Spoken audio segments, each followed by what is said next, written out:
In a world where fans have grown tired of the same old cookie-cutter Comic-Con formats, only one con defies the odds. Only one Comic-Con stands what fans really want. Only one Comic-Con dares calls itself terrific.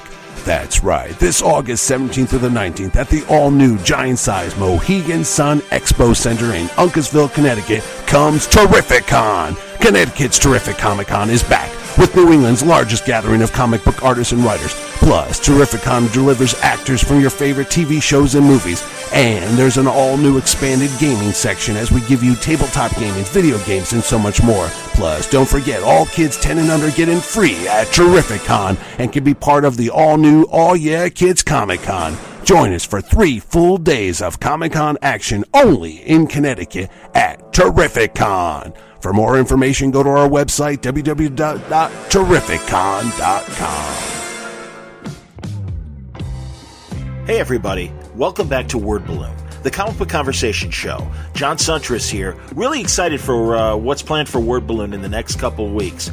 We're bringing back a feature I used to do called Word Balloon Unconventional. And the reason why it's called that this time around is because I'm not going to San Diego this year, I thought I would present episodes that kind of reflect the kind of panels I normally go to in San Diego. And we're starting things off this episode with a new Bendis tapes. You know, always exciting to go to Comic-Con and see the top writers and the top artists talk about what's going on. Brendis, if you will, if he was one word, like Benifer and some of these other great Hollywood couples. Bendis is here to talk about The Man of Steel. The miniseries is wrapped up. It has, of course, opened the door to a lot of story possibilities that will, I'm sure, continue in Superman and in Action Comics. Announcements have already been made about upcoming Jinxworld projects that will be starting under the DC imprint. We also talk about Brian's new unspecified DC imprint. He gives us a few more clues on that. His story with Nick Derrington, his Batman story, that will be in those 100-page spectaculars that are featured at Wal Mart. He gives us some insight on that story, 12-part story that's going to start in issue 3 of the 100-page spectaculars. And it sounds great. It's a great conversation. Lots of pop culture talk. And it's a typical Bendis tapes. But, I've had the pleasure of moderating some Bendis panels at San Diego in the past. And I thought this would be a good way to usher in Word Balloon Unconventional with a brand new Bendis tapes. I think you're going to like it. Today's Word Balloon brought to you by the League of Word Balloon listeners. Thank you, League, for your support. Instead of San Diego Comic-Con, I'll be going to Terrific-Con in Connecticut, Mohegan Sun, in mid-August, about a month after San Diego Comic-Con. Can't wait to go. Lots of great guests, both new and old. You've heard the commercial at the beginning of the latest Word Balloon episodes. And thank you, League, for helping me get to conventions and making the connections to keep things going here at Word Balloon and new conversations and new insight in the comics culture. Word Balloon is free. It'll always be free. But if you like what you hear on Word Balloon and would like to help the cause out, you can subscribe via Patreon. If you go to patreon.com/wordballoon, that's where my Patreon page is. A lot of new subscribers have come on in the last couple of weeks. I can't thank you enough, League of Word Balloon listeners. Word Balloon is also brought to you by In-Stock Trades at instocktrades.com. Tremendous deals are happening right now at In-Stock Trades. And I can go through the litany of Bendis stuff, but let's talk about some other books right now. Things like Doctor Strange, Sorcerer Supreme Omnibus right now. Roy Thomas, one of the guests of Terrificon, will be there. And is a big part of the Doctor Strange Sorcerer Supreme book. Issues 41 through 59, the 2 annuals, number 2 and number 3. Lots of other stories as well. It's a big book, 1,056 pages. It is volume 2 of Doctor Strange Sorcerer Supreme. 50% off, $62.50. That's my kind of book. There is Batman by Grant Morrison, the omnibus. That features some Adam Kubert art and other artists as well. Let's see. It collects stories from, let's see here. We've got Batman 655 through 658, and then 663 through 683. Stories from, it says 52 here. I'm assuming the new 52. Number 30 and 47, DC Universe 0. 2 new story pages that were written and drawn by Chris Burnham that recap events from the resurrection of Ra's al Ghul. Lots of neat stuff. A J.H. Williams cover. It's 50% off. It's $37.50. You can also get other books like Harley Quinn Rebirth, the director's cut. The deluxe collection, hardcover volume 2. It's Amanda Conner, John Timms, and a lot of other wonderful people doing great work on Harley Quinn. It's 384 pages, 42% off, $20.29. There is also, let's see, I mean, have we done enough DC and Marvel and stuff? What else have we got here? Supergirl by Peter David, a classic run. This is trade paperback, book 4. Peter's, special Supergirl and Angel. She was Linda Danvers. Let's see here. Leonard Kirk doing the art. Man, Leonard Kirk, so good. 328 pages, 42% off, $17.39. This is all from InStockTrades.com. Don't take my word for it. Check out the great website. You will find amazing books at amazing prices. If your orders are $50 or more, you'll receive free shipping from our friends at InStockTrades.com. All right, let's pick things up with brand new Bendis tapes. Really excited to bring it to you on this first volume of Word Balloon Unconventional. I hope you enjoy it. Let's get into the Bendis tapes. Now, it starts off with some pop culture talk, about 15 minutes or so of it. Don't worry, we'll get into Man of Steel and a lot of other things as well. Brian Michael Bendis, a brand new Bendis tapes on today's Word Balloon. Okay, here we go. Professional broadcasting proudly presents Phlegm. It's a good way to open the show. Welcome back, Brian Bendis. Hey, how are you, buddy? Man, how great was the show we just did that we didn't record? We covered a lot of ground. That's all right. How are you? How's life? How have the shows been? Which shows have you been very proud of as of late? Oh, good Lord. Great conversation with Jerry Ordway. Great conversation with Mark Waid. Right. A great conversation with... who else lately? Chaykin a couple months ago was fantastic. How did I miss this? When did this happen? Well, you're busy. I know. I will download that this evening. That's exciting. I was thinking about him last night. I love him. I'm so excited for this new book that he's doing. Hey Kids Comics is going to kind of be slightly historical, but also fictional. Yes, I never has subject matter and an author more needed each other than this story. Very excited about this. Absolutely, man. And I loved what he did with Matt with Satellite Sam. And I know that was Matt's story. No, I do too. But it was Matt. And that's fun for me. That book and Sex Criminals were kind of birthed in my house, like they were living with us when those books came. Bitch Planet too, and. So it's fun that they're like me and Elisa were in Seattle literally yesterday, dropping the kids off at overnight camp, and we stopped by Golden Age Collectibles at Pike's Market, and there was this big Bitch Planet display. The employees really like Bitch Planet, right? Employee pick. Mm-hmm. And we both Lisa grabbed my arm, it was oh look, the baby's all grown up. It was so funny, because she only knows it from our backyard, and then it's there as this author's work. So we take such pride in it. And Satellite Sam, I have that same feeling. I have this great amount of uncle pride.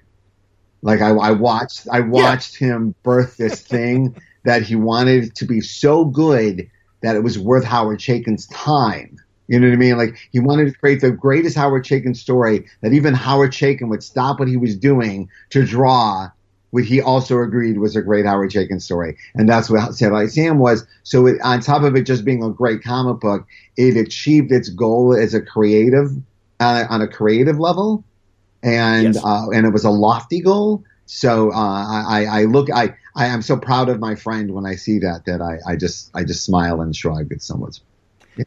It truly. I mean, I love Sex Criminals as well, but I really it felt like a graphic novel emphasized the word novel. Yeah, I'll post it when you post this this thing. But I have a picture that Matt has posted of Matt and the reference he used for Satellite Sam, and it is as tall as he is when you stack it up.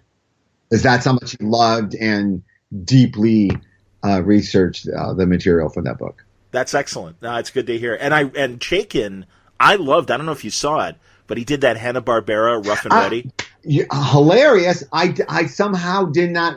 It did not. It was not on my radar. And now that I'm on the DC comp list, which is phenomenal, by the way. It's great because it's literally it's like comps have like reinvented for me because this is stuff I legitimately was paying for, right? And now, so it's like yay, but it switches because now I have to go buy the Marvel stuff. So, right.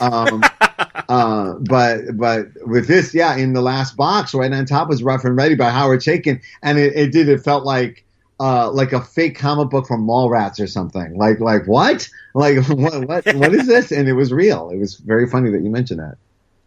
Yeah, Black Sad kind of art. Yeah. A real animation style art that really reflects the characters well. And honestly, man, and he said in the interview, you'll hear it, that I guess obviously to vet the story he wanted to do, it would have been a lot dirtier and a lot more cynical. And they had him cut stuff back. I still think it's a great look at today's media spin cycle and how fucked up, the 24-hour news cycle is, especially in the cult of celebrity. Well, in grand DC tradition, making art where you least expected it, and that is really one of their grand traditions. These Hanna-Barbera books have been quite a surprise. Agreed. You know what I mean? The worst one, fascinating. I was trying to explain to Marie Javins, the editor of this. It's such a masterstroke of editing. Just a vision captured. That you really kind of step back and go, "Wow, you really what an achievement." Well, and it's the last thing you expected. Yeah. And it worked. By the way, there's a version of it where they do this and they're all terrible. Like, well, who needed like the Flintstones to be art? Exactly. Right? Yep. Except that it does. It needs to be art. It's fantastic. Yeah, and it was. I mean, and I was one of those people too initially that I'm like, well, you're going off model, man. I'm like, there's nothing wrong with those original Hanna-Barbera designs. And then I read it. It was a ballsy move and it worked. I really nothing impresses me more. And also the team ups. And man, I don't know if that would be something you'd ever want to do. It was like the third thing I asked for. Like I think I got in, and it's funny because it was a time like Dan and I didn't know each other as well, and we were still getting to know each other, but we didn't know each other at all, and he's thinking the writer of Daredevil's here, and I'm thinking, when can I write Dynamite? Sure. So when I said, hey, let me know if you do another run of those, I want to crack at it, he double looked at me like, are you fucking with me? And I'm like, no, I really want to do one. I told Sam Humphries, yeah. I was legitimately like, I had a moment of jealousy that I like to think I've matured past. When he got to do Bugs Bunny and the Legion. Yeah, that was great. I think it was one catalog where it was Bugs Bunny and the Legion and Greg Pak got John Wick, and I had to like calm down and remind myself that my career's okay. Just relax. They're both excellent. Okay, you don't get to write everything. Yeah. It was a momentary lapse of like ego madness, but I was like, and then realized I actually would rather read Greg Pak's John Wick than mine. I hear you. Yeah. Like I don't want to write John Wick. I want to read it. So that was exciting that a writer I like is doing it. So, but it's just funny when you see these gigs, you go, oh, I want to do that. High class problem. I hear exactly, man. But it's all right. That's all right. And King's. No, but cut to I got here and I said, yeah, listen, if you ever do another run, and he went, oh, we just assigned, literally the day before I got there, they assigned this new batch. So maybe next time. Well, yeah, I hope so. And I mean, I know that a lot of them have done well. Everyone loved King's Batman Elmer Fudd, which was terrific. Oh yeah, no, that, and you're just like, you're on panel 2 and you're like, and the Eisner goes to. That's true. I was there last year. I saw it happen for him. No, but like while you're reading it, you just like. And by the way, and I listen to Tom. This might annoy Tom. He'll live. I've read the first issue of Heroes in Crisis. Ooh. and I read it in script form. I read it a couple months ago already, and I've been dying to tell people. And you just reminded me, you brought him up. Yeah. It's one of the best things I've ever read. That's great. Like on a tactical level, on an emotional level. I said that this must have been what it felt like to read like Dark Knight Returns, like before it came out. Sure. You know? Yes. And not everyone will relate to it like I did. I certainly have not suffered from PTSD on a level that many people have, but people know what I've been through this year, and they know that I've got stuff to work out, sure. right? Sure. And this book got under my skin like very few works of anything have. And I had to tell Tom early on, I don't mean to weird you out, but this thing really got under my skin, right? And it is what you heard it's about, but it's so truthful, and it's crafted at such a high level. There's something he does with panels. I'll let him talk about it when he talks about it, but he does something special with the panel count that actually adds to the emotional punch of the book that very few people could actually technically get away with. Like they actually could figure out how to do or to do it. So I was quite moved by this, and I just want to tell people, you know, on this amazing year we're having in comics, the best one hasn't even come out yet. I haven't seen the final product yet, but the script to Heroes in Crisis was one of the best things I've ever read. That's great to hear, man. No, you know, and he's killing it. Yeah, that is an unpaid advertisement. People think I'm at DC now, so I'm just going to do that to DC products. That is not how I roll. From any company in the world, if I read something this good, I would say stop the presses. If you guys want to hear something, I got something to tell you. Well, in a lot of ways, I mean, I think from a widespread notoriety standpoint, the vision at Marvel obviously helped put Tom on the map. I love Sheriff of Babylon. I'm sure you've read it and love it as well. Yeah, of course. Yeah. No, I love Tom's Yes. work, and it's amazing to see someone achieve this. It's one of the great things to watch. Yes. You know, if you love pop culture or you love this medium, right? And when someone has something to say and the ability to say it, and the temperament in which you say it on the public stage, it's a lovely thing. So and so unique. So yeah. So so much win and so much truthfulness. And then he hasn't even gotten to the big one yet. Pretty cool. Yeah, excited. No, Yeah. and I was excited when he announced it, and that's good to hear. And I'm talking to Tom as we're recording next week. So likely after this Bendis tapes, the next word balloon very likely will be Tom King. You know, I wanted to hedge my bets. I'm not going to San Diego. You know that. And either am I. oh, wow. Okay. Well, then I don't feel bad. Yeah, no. That I was. Please. Stay home and make the donuts. I understand. Yeah, well, that's the thing. And honestly, I know that. And in booking Word Balloon guests, I know that the week before, don't bother me. The week after, don't bother me. That's half the month. Right. So I kind of banked a bunch of really great people, some first-timers. I will tell you, it hasn't happened yet. Who you got? But apparently, if all goes well, I'll be talking to Brian Hitch. Very excited. Oh, good. Yeah, and he was sweet. He wrote me and loved the Ordway interview. And I'm like, dude, please come on. He's like, oh yeah, absolutely. He goes, you know, can you make it work with British time? I'm like, yeah, no problem. So here we are. So Great. Hopefully, but yeah, it's gonna be a good month, and really leading up to. So have you recorded the Tom King one No, yet? next Wednesday. Oh, so you can play this clip for him and see how he reacts. And didn't he kill on Seth Meyers? I know he really did, and it's exciting. As you know, it's exciting to share that experience with other comic book people because we spend so much time alone in our room with vague fantasies of being beloved authors of some sort. You don't even know what form that would take, you know, and but you know you're wrapping your brain around being the best at being alone in your basement. Like that's when we talked about this, right? And like even like being expected to be on stage at a con is so weird. It's like the opposite of the thing that we're known for. Now we're supposed to go perform. It's anyway. So to go on TV, which we're completely not wired for, right? And to do the song and dance, it's quite a unique experience filled with unique details that no one cares about unless you've also experienced it. So it was great to share with him how freaky it was. That's awesome.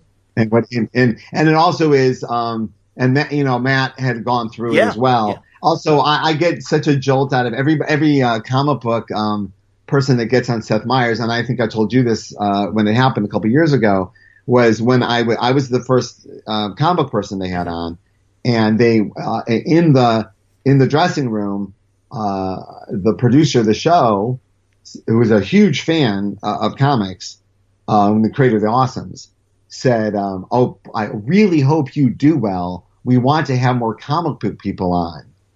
Do you know where Matt Fraction lives?" and so like I go, "Yeah, no, he's one of my best friends, and he lives like in my house, so I can easily make that happen." And but in my heart, I'm like, "Oh, well, I guess I'll know if I did well if they call Matt." So when they called Matt, I literally he texted me, goes, "They called." I'm like, "I did great. It's about me." Of course it is. But I feel like I do get a little bit, because you never in life know if you did well or not, for real, right? Sure. There's always that little inkling. So this is one of the few times I must have not fucked it up. They keep inviting comic book people on. It's so exciting. It's great because it reminds me of, and mostly through reruns, because I'm not that old, despite what you always say. But it really does remind me of like those great Tonight Show.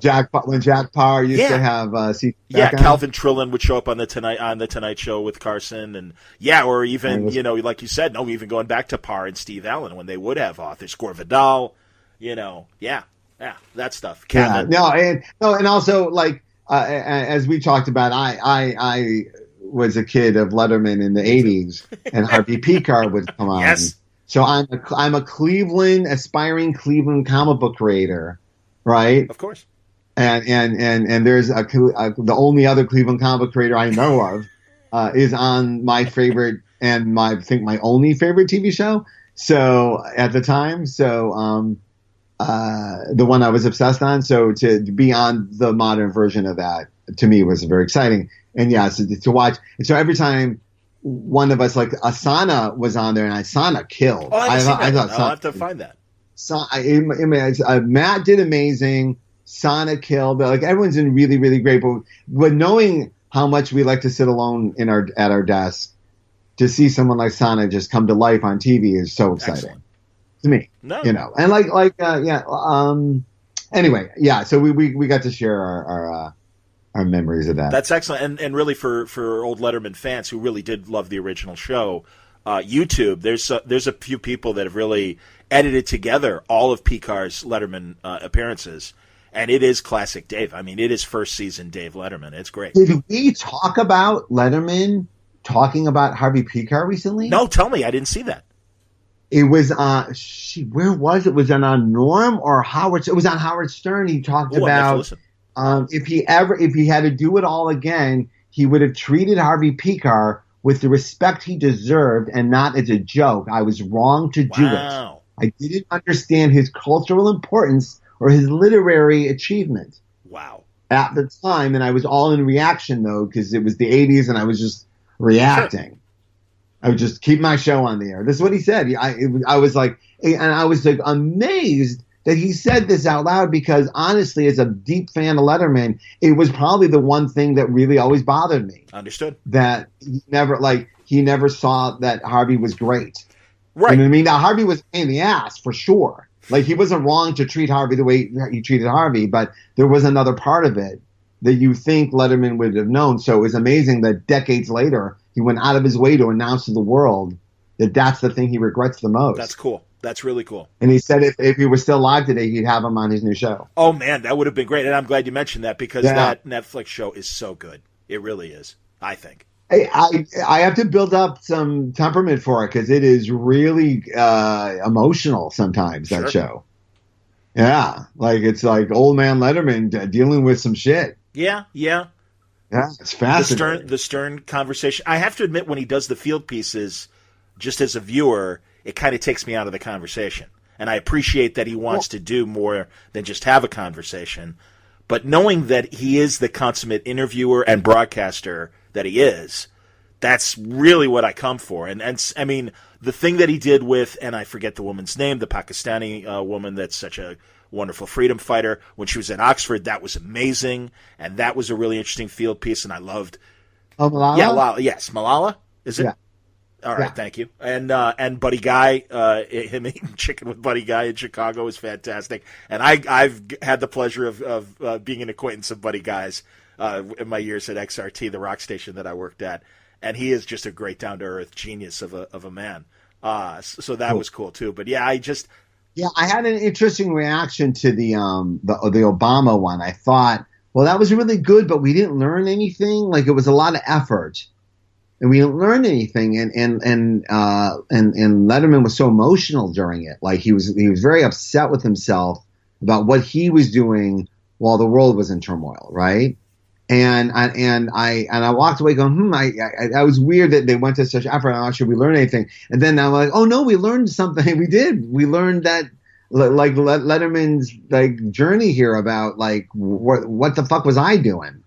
Interesting. It was genuinely fascinating. I've never seen a show like that before. No, it's a great format, and again, much like the podcasting world, no commercials, you don't have to cut away. And again, that's why I really appreciate a good, deep conversation. And the Stern conversation on the Netflix show was great. I want to hear the Stern interview. I'm glad that he reciprocated by doing a new Stern. So that's good to know. Yeah. I haven't watched the Stern on Letterman yet. I will. It's great. And then the Seinfeld one, I didn't realize there was a bonus episode, and it's terrific. It reminds me of their Paley Center interview from about a year or so before Letterman retired. Yeah, that's a really good one. That you and I love that one. That the one they did together. If anyone see it, it's Seinfeld and Letterman just talking on stage. It's fantastic. Yeah, and this is another 40-minute conversation in the same vein, but obviously different things have happened since, and they kind of interview each other, and it's good. It's great.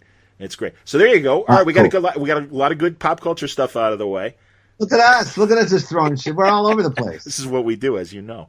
What do we do for a living? What is this? What are we talking about? Exactly. Well, and this week, of course, Man of Steel 6 comes out. And I gotta say, I not 3 hours ago stopped by the local comic book store and got to see all 6 issues on the stand at once, and had a unusual moment of self-reflection, because I did have that deep worry not 6 months ago whether I was going to be able to get to do this. And so seeing it out there was as much of a sense of like, oh, you did it, or your accomplishment that I've allowed myself in this lifetime. So it was a huge relief, and my Twitter feed is just filled with genuinely emotional Superman fans. Just really going out of their way to share their feelings with me, and it's all love, and it's been a wonderful week, but more emotional than even I thought it would be. Well, I understand, and I'm really excited because I think the miniseries opened a lot of doors that obviously will continue in your runs in Superman in Action, and at the heart of it. Yeah, that's the fun thing. I'm like 14 issues ahead. Are you really that far? That's great. Yeah. I've been tearing through, and all the Jinxworld books are up and running. So I've been tearing towards. We have some very big goals for the Superman side of the DC universe, and some big building blocks, and just heading towards them as fast as I can because it's so exciting.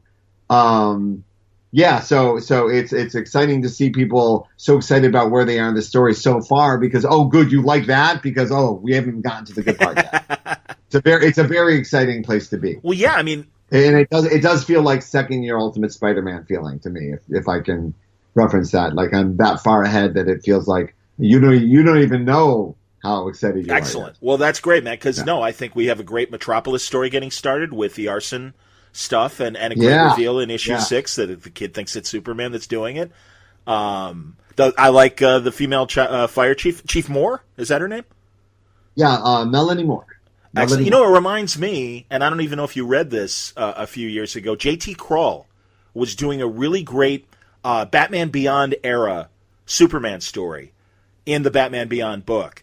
Oh, the Superman Yes. Beyond? Yeah, I'm not ready yet, but it's on my list. I actually want to see if that's something I want to visit. It's on my things to do Well, list. do you know that he, as an older Superman, for a civilian identity, because obviously Lois and the planet people are all dead in the future. He comes back as a a volunteer fireman, and even starts this relationship with this volunteer firefighter and stuff. Oh, I'm going to say, yeah, I did know that. See, it's all full circle. That's how we run at DC Comics. That's why the logo was a circle. Honestly, at a time where I wasn't crazy about what was happening in the main books, JT's story was really great. And it really was this, like, he got to the core of Superman, and also just a Superman in that kind of, where we kind of saw it in that old, and I forget the name of the great writer who wrote the Superman Under the Red Sun Silver Age story, where it's so many thousand, Superman winds up thousands of years in the future. And yeah, Earth has a red sun now, and he's like the last man on Earth. And it's, it's that kind of, where all your friends are gone. How do you cope? And they also did a great job of it on the cartoon as well. People might remember. But yeah, so that's interesting. But then, yeah, on this modern story, no, I think you've set up a really interesting Metropolis thing for, as we've talked about, Clark Kent, investigative reporter, needs to get to the bottom of. Starting with that kernel of story. I'm trying to stall you while I look up who wrote Under the Red Sun, because I can't goddamn Ed remember. Hannigan, I want to say. There's so many. Is it Ed Hannigan or is it L.E.S.S. No. It was before Elliot's time. This is about early '60s. But there's so many Red Sun Superman goddamn projects. I believe There's Red Sun, Under the Red Sun, the movie, Red Sun, the motion comic, Red Sun. That's true. I can't find who wrote Yeah, I want to say Ed comic. Hannigan, who was a great science fiction pulp writer as well as a great Superman writer. I'm gonna say Bill Mantlo, just to argue with you. No, I think you're right, actually. No, it's good stuff, man. Well, are Kurt Swan or Wayne Boring for you? And both is not a correct answer. Kurt Swan or Wayne Boring? Ooh, that's a tough one. I gotta say Kurt Swan, because he's surprised, but like aesthetically, like as a draftsman, I like Wayne Boring, but more probably because it's a little more noir, because it's got that deeper shadow. That's true. That's a very good point. Yeah. But I've always been surprised, and he does not get enough credit, how grounded Kurt Swan kept Superman. How earthy, and like he could literally sell you any bullshit, and they really sold some bullshit. Like really, Lois is a robot. Oh, yeah. And he could sell you anything with the same amount of verve, and was often capable of very, very deep emotion. Agreed. That doesn't get enough credit for, and obviously pulled out of him by Alan Moore in the Whatever Happened to the Man of Tomorrow. Whatever Happened to the Man of Tomorrow. But there's been other times where he did it as well. Agreed. I think that's when Alan Moore got the inspiration. Well, and again, getting back to your stuff, the Kurt Swan era Superman, and certainly, as you say, into the 80s, he was more of a fatherly figure. Byrne kind of de-aged him back to 29. And I guess I was at that right age where I looked at Superman as kind of a father figure. And now here we are again. And I'm really glad that it started with, Pete and Dan Jurgens, Pete Tomasi and Dan Jurgens, that Superman is allowed to be a father again. And yeah, man, there's that. Yeah, and a modern father too. I think that's what people are so responsive to. Like, so as a new Superman writer who gets to take in a lot of people's reaction to the new status quos of Superman, who people might not have been reading what's been going on the last couple of years, or they just had a general feeling of Superman, and they're hopping on board, and they're like surprised that he's married with a son, and then the reaction is ew at first, right? Their first reaction is, oh, I don't want Superman to be married, right? But then they don't know why. And then they read the story, and then they go, "Oh, this is really honest." And then oh, this is the good version. Like that's what Peter and Dan did. Like, no, there's a terrible version of the story, right? And it's not, and that's not it at all. I know there's a good and bad version of every story, but this particular one of these, a conceit like this, could really be something. Yeah. Roll your eyes at, and they all brought their honest feelings about the world and life to the character, and if anything, that's what has made my life harder. But because they set it up with such honesty, taking it to another place was so much easier because they literally set it up perfectly for us. Agreed. Couldn't have been better. Honestly. Tell me about getting John's voice, writing John Kent's voice. Well, I have a lot of children in my life. There's a lot of honestly. There's a lot of energy of different temperaments and children with different abilities and needs, and with that energy comes a certain voice. So, conjuring a voice for a kid like John at the age he's at is not difficult for me. I'm trying not to point a finger at anyone in my life is what I'm doing. Okay. But I know people like John.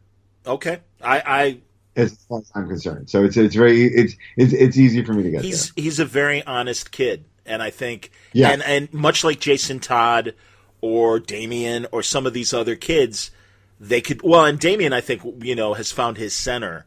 But like Jason, when he first showed up and everything, he was a little shit. And that's why I think when Death in the Family, when Jim Starlin and company did Death in the Family, it's funny, I've heard Denny O'Neil talk about, when they did the 800 number and stuff, that it was inadvertent that Jason kind of became a little asshole.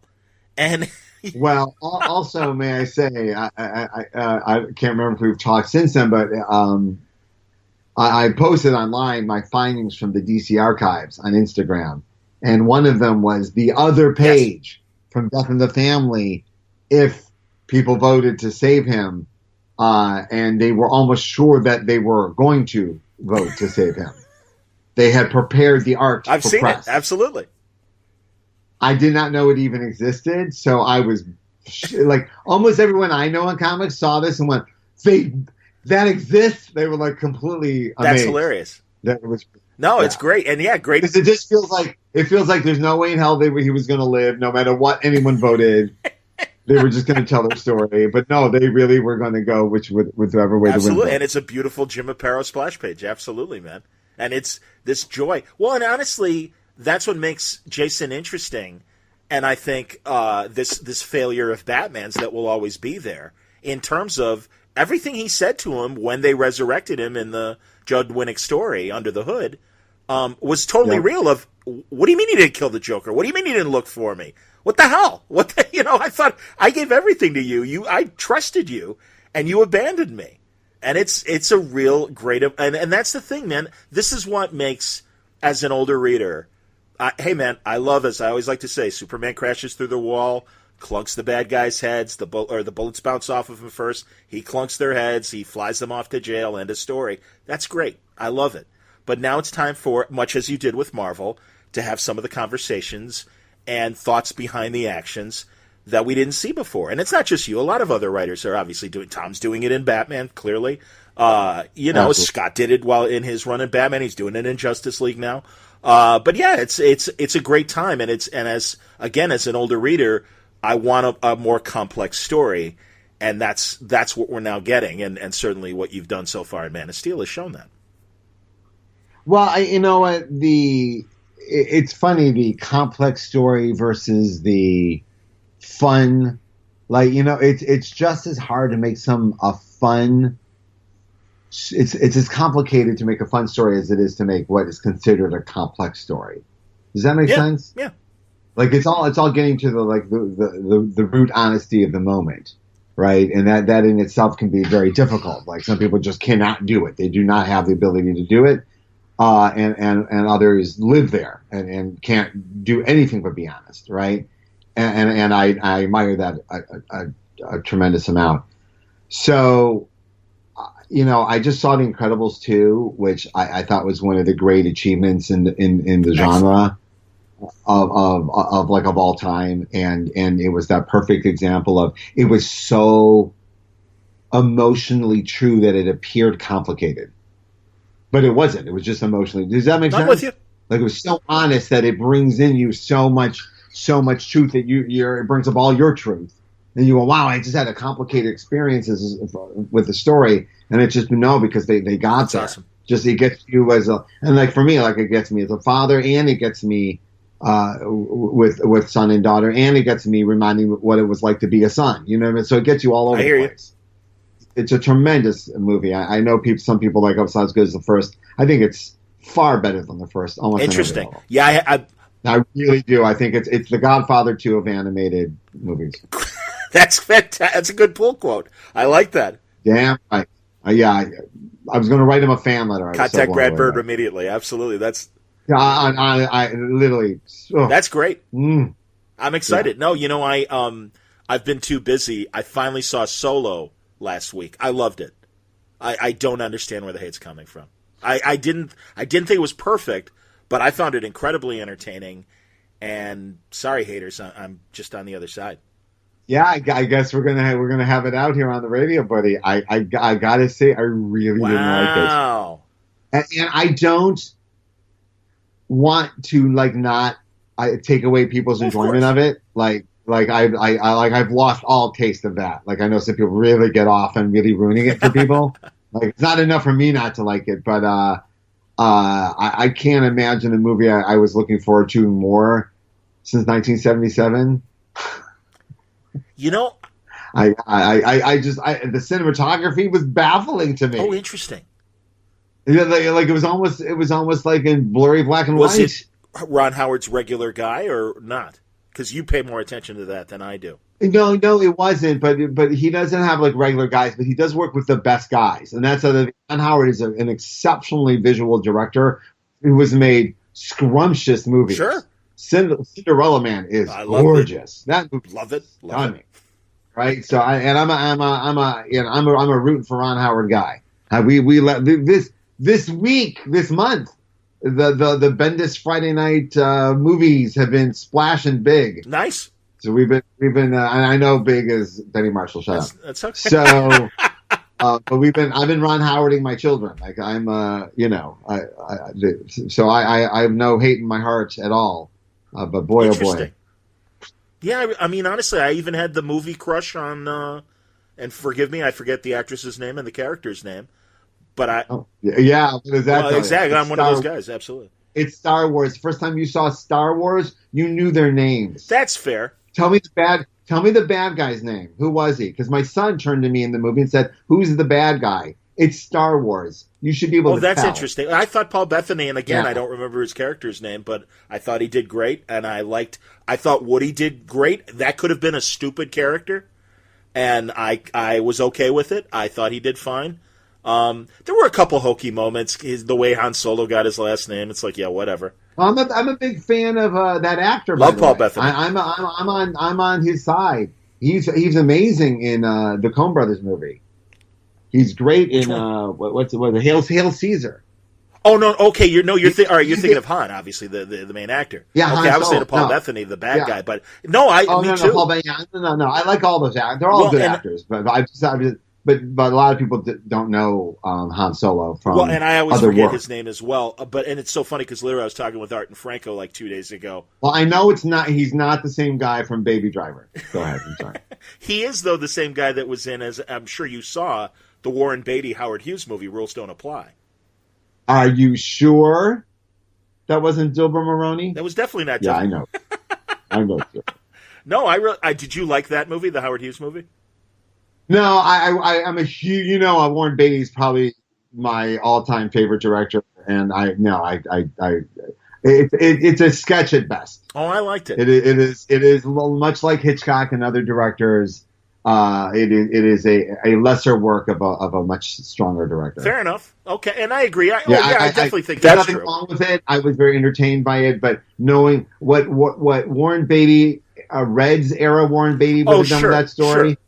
Holy shit! Yeah, dude. Honestly, as I read more and more about like the Hollywood legends, there's a great John Wayne biography that is it's warts and all. It's not a rah John Wayne. I mean, it absolutely takes his politics, takes his kind of feeble attempts to get into World War II, and his unwillingness to be an enlisted man, but can I get a special assignment sort of thing. But it was really interesting reading about the John Fords, the Henry Hathaways, and all these great directors. Howard Hawks, that Wayne stuck with well into their dotage, and it's like, they kind of lose it at the end. Even Hellman, Hitchcock, Family Plot is certainly not as strong as Rear Window or Vertigo or some of his classics, obviously.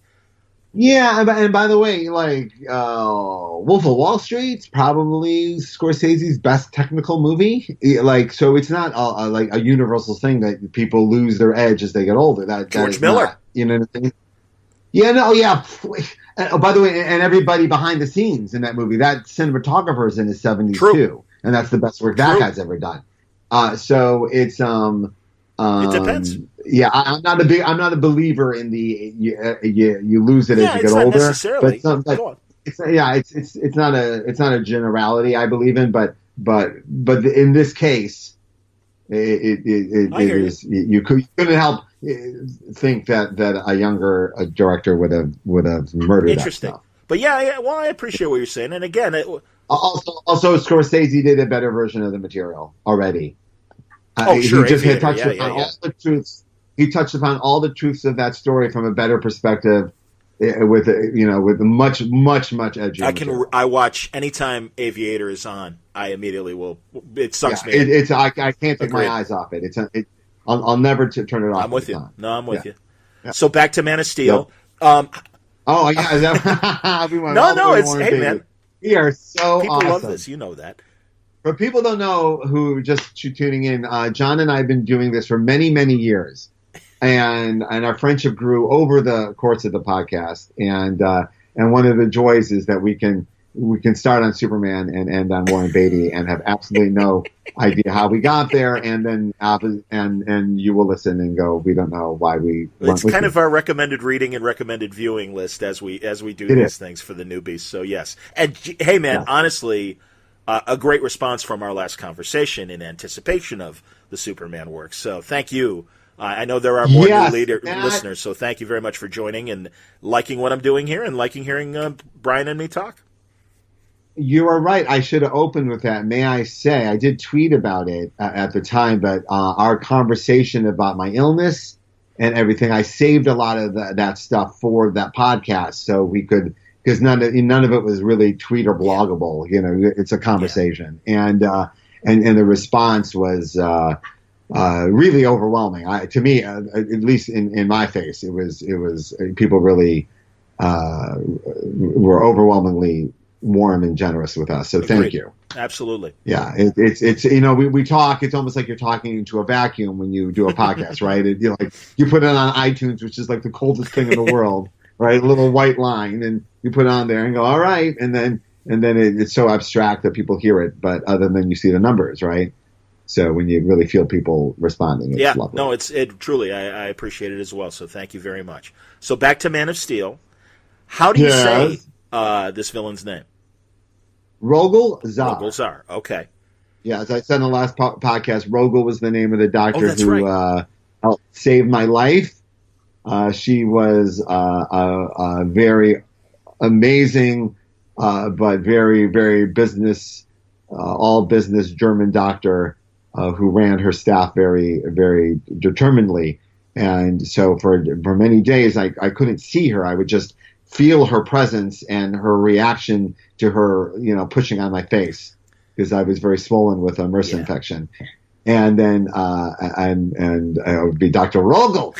So I just to get through the day, I'm like, well, I'm going to use that name for something, and so it was so amazingly days later when I could finally open my eyes, and there's this lovely, lovely woman who really, really took such care to really save me, and I said, I have such news for you. I'm going to make you the villain in Superman, and I just thought I was some crazy person in the hospital and said, oh, great. And then the next day clearly had Googled me and was very excited that I was telling the truth. and had pulled up a bunch of Mark Silvestri drawings of women with swords and bikini, metal bikinis and stuff, like the Red Sonja characters, like Aphrodite 9. And said, I want to look like this. You do? Well, you're not going to. Bad news.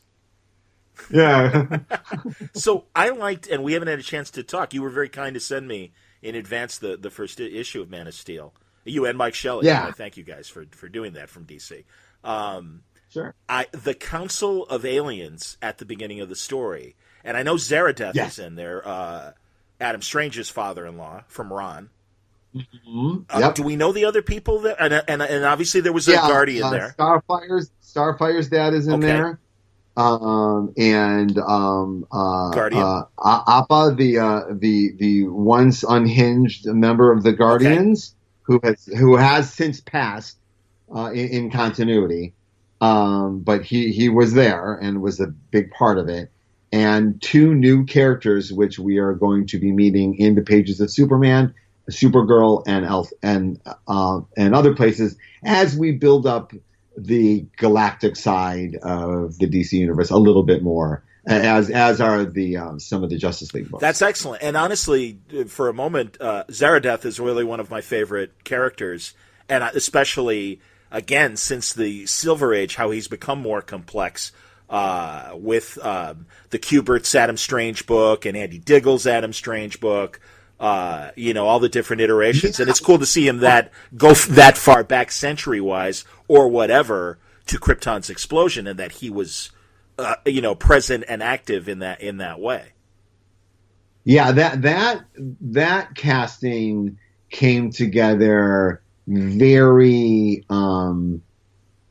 smoothly because honestly, there haven't been a lot of retrofitting of stuff with a lot of these characters yet. So there's a lot of places to fill in anything. Sure. You know what I mean? Like, we don't know what they used to do before Teen Titans. Like, we never heard of them before Teen Titans. So what did he do before Starfire was born? Nothing. So putting anything in there that makes logical or story sense is almost you find some of these characters are thirsty for it. They're welcoming it, and then the audience feels the same way. And you're right.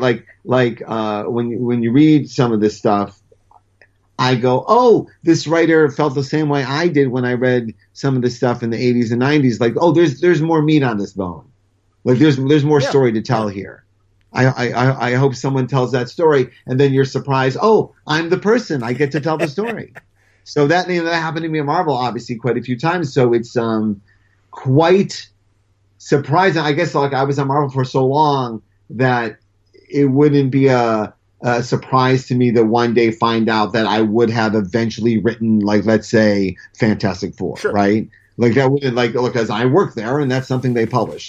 So I never thought I would get to be the person that fills in the backstory of Planet Tamarin, It never occurred to me, so now that I get to do it, it's such a goddamn delight. Because I wanted, as a fan, someone to do this. So I'm happy to be the person. Okay, that's Starfire's father, but the same thing, I guess, for Zaradeth and Ron? Yeah, all of it. It's we made a little map. We like to make a little maps. It's not a Jonathan Hickman circle-y map. It's more of like a flow chart of things that happen. What, if you looked at a flow chart of American history, what are the 10 things that you would mark as the most important moments, right? And then you mark those moments, and then from there you can really start building. Excellent.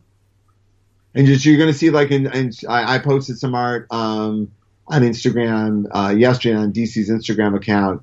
Issue 2, we're gonna show some Rogol and Planet Tamarin stuff, and it's epic in scope. It is gorgeous.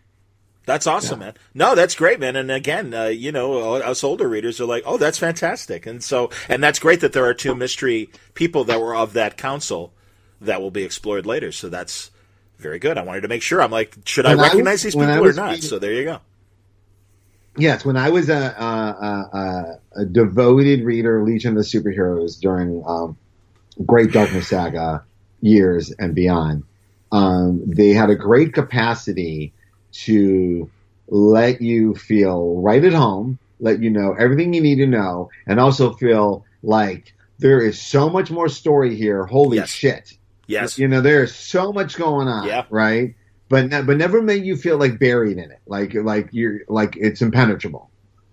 And it's kind of like I feel like I don't watch a show, but how I feel people are getting the same kick out of Game of Thrones. Like that's what they like. Like there's levels in which you can engage the show. Understood. Yeah. Right.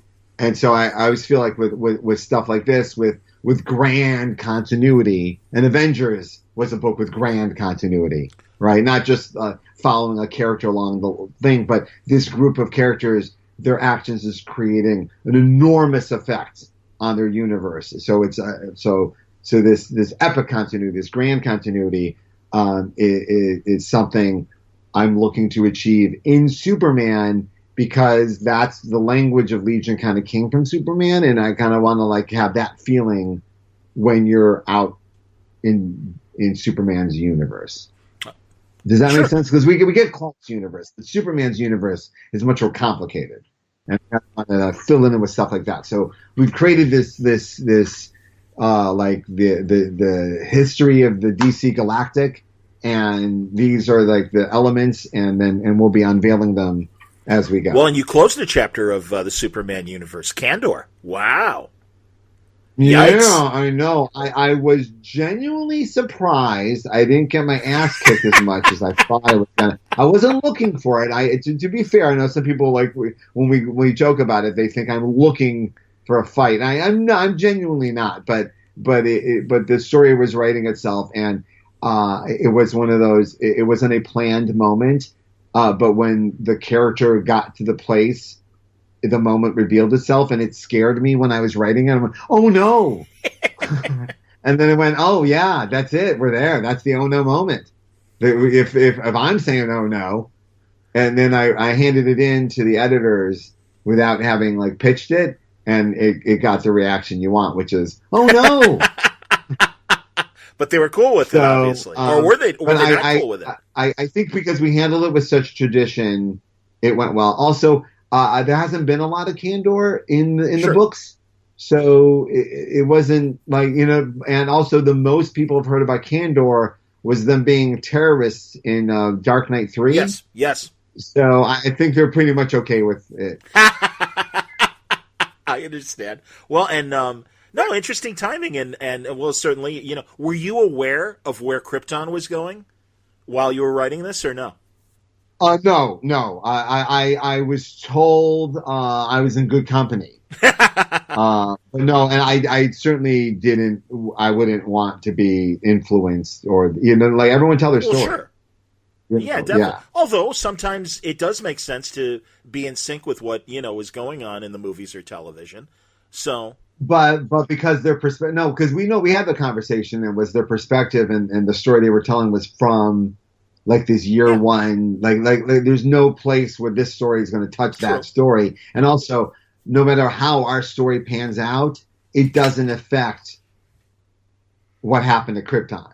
Oh, right. And like the story of Superman is, and what happened to Krypton, and the stories of Krypton have not been changed at all.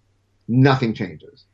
Except that behind the scenes, there was this other thing. Yeah, no, I like it. And I think it was a good... It's just like what Snyder did, I think, with the Council of Owls. Where you really think you've gone everywhere you can go with Batman, and all of a sudden Snyder's like, yeah, how about this? And how about this with Gotham and everything? And certainly what Tom's doing right now. And I was so happy for Tom, again, for a quick aside, that New York Times reveal... I'm sorry, man. It just seems so unnecessary. Thank God there was that final page that... When people read that, it's like, oh, look at what's going on, and now this has become a much bigger story. Of course, and I get people's frustration with it. I'm not a fan of it. New York Times is very good to me, and has been. No, they have been for a long time, including that a lovely spotlight they did on me when I came to Superman. Right, to be profiled in the New York Times. And even like in the business section, like it was really nice, right?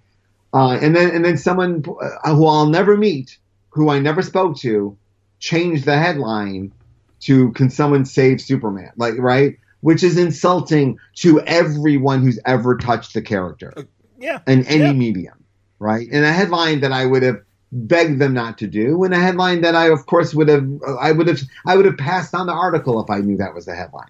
To be honest with you. Sure. Right? Of course. So but I have no control over it, and neither did the writer or anyone. It's an editor in an office, and if you watch The Fourth Estate on Showtime, which I couldn't recommend more, may I say, on many, many levels, to tell me this. Please watch The Fourth Estate on Showtime. It is boggling, but you can see how the machine works, and they are a clickbait machine of the highest order, and they put their headlines to read whatever they think is going to get people to click on them. Understood. Well, and again, I just think that the marriage would have been sufficient to remind the mainstream non-comics reading audience, hey, you might be interested in this in 50. Batman and Catwoman are on the at the aisle and everything, and that's the disappointment. No one should have spoiled that. No one should have spoiled his story. Yeah. And the only person that should spoil his story is Tom King. He's the only person. Everyone else thinks they have the right to spoil. And I'm telling you, I can speak of this from experience, right? I have had people make tons of money off of my work. That, you know what I mean? And it isn't that they're doing it for the greater good of journalism. They're doing it to make money. I know what happens in his story before you do. I'm going to tell you if you click on this, and then I get a penny, right? And I don't give a shit about anything else. So it bums me out. And I obviously have had a bit of a better seat than others to see how personal and how much the story means to him. So yeah, it's a bummer when you see people just like getting all in the outrage machine out of something I even have any control over. At both companies, DC and Marvel, do they tell you in advance, hey, we're going to do this story, and by the way, it's going to spoil X?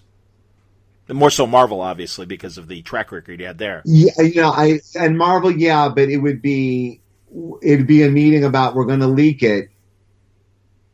But like it's should we leak? If we leak it, it doesn't help. You know what I mean? But believe it or not, there's certain leaks that do help. I've had leaks that have driven me crazy. And we've talked about in the air, right? Where there've been like spoilers in other books of stuff of mine, and I'm like, and it ends up my book went through the roof because of the spoiler, right? Like through the roof.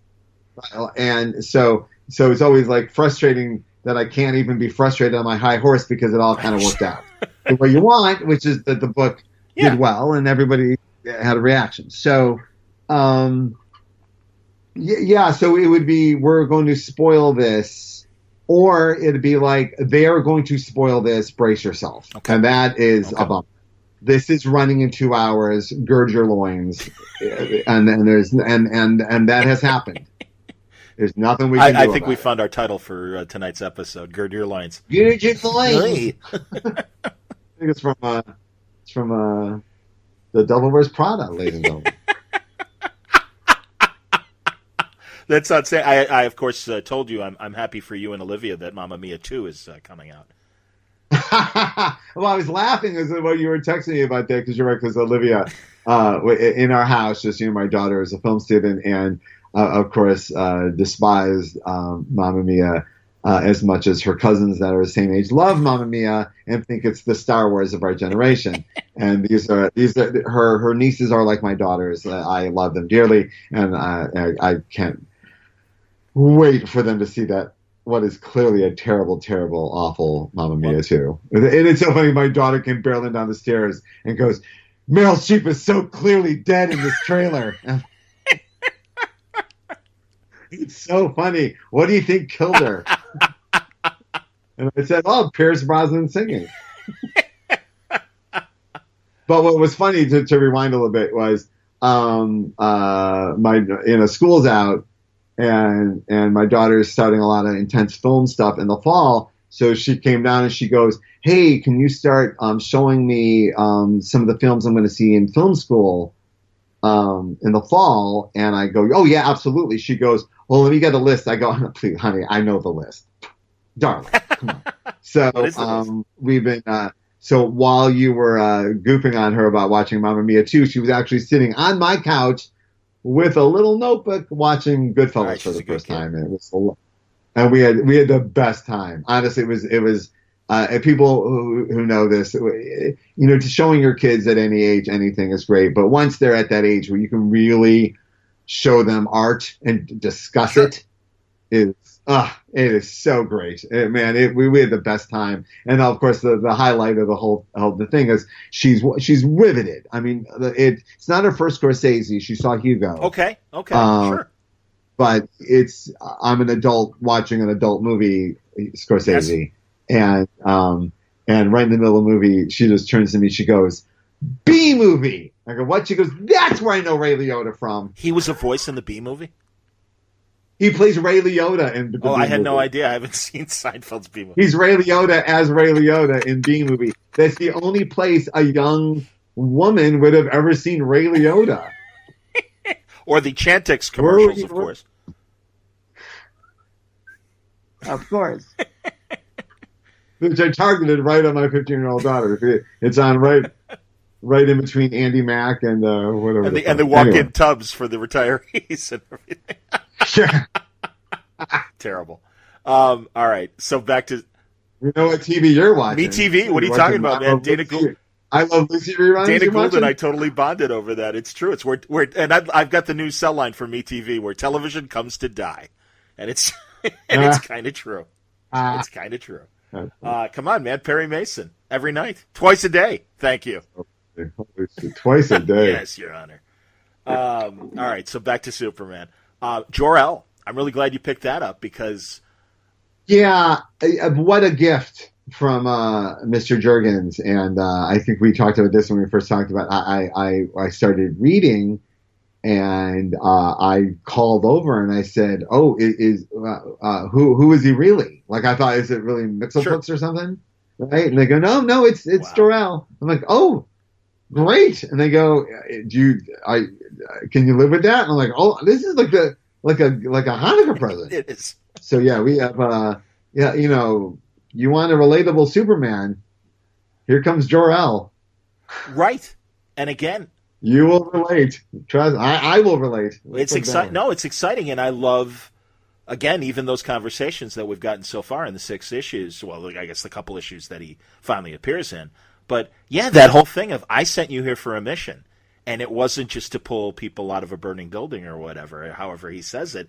And I love that stuff, man. And there's another, again, a callback to the Bronze Age. I don't know if you remember this story. You might have been a little too young, but where Jonathan Kent, and it's done in a very Bronze Age or Silver Age Superman way, that an alien granted him a wish 20 years earlier, and that was that beyond his years, he'll be able to see his son as an adult man. Oh, yeah, okay, I've read that one. What are you talking about? There you go, man. Exactly. And you got literally 80... That's like in every greatest Superman story collection. Is it? Okay, ever. There you go. Well, again, you've been doing your research. You know that better than I, because I feel like, I read it the first time. I spent my 35 cents back then or whatever it was. But yeah, I love that story, again, because there's some real panache there of 90-year-old Jonathan Kent, having these conversations, again, because it was in great hands like Cary Bates and Elliot Maggin and Marty Pasco and everything that, they could really bring the true character of these people. No, but you're bringing up an interesting idea. And I'm in the middle of my thoughts on this, so I'll just put it out there for other creators to think about as well. But someone had pointed out on Tumblr how many big Marvel stories are actually old what if headlines, like what if titles, sure, right? Like, what if Jane Foster became Thor? What if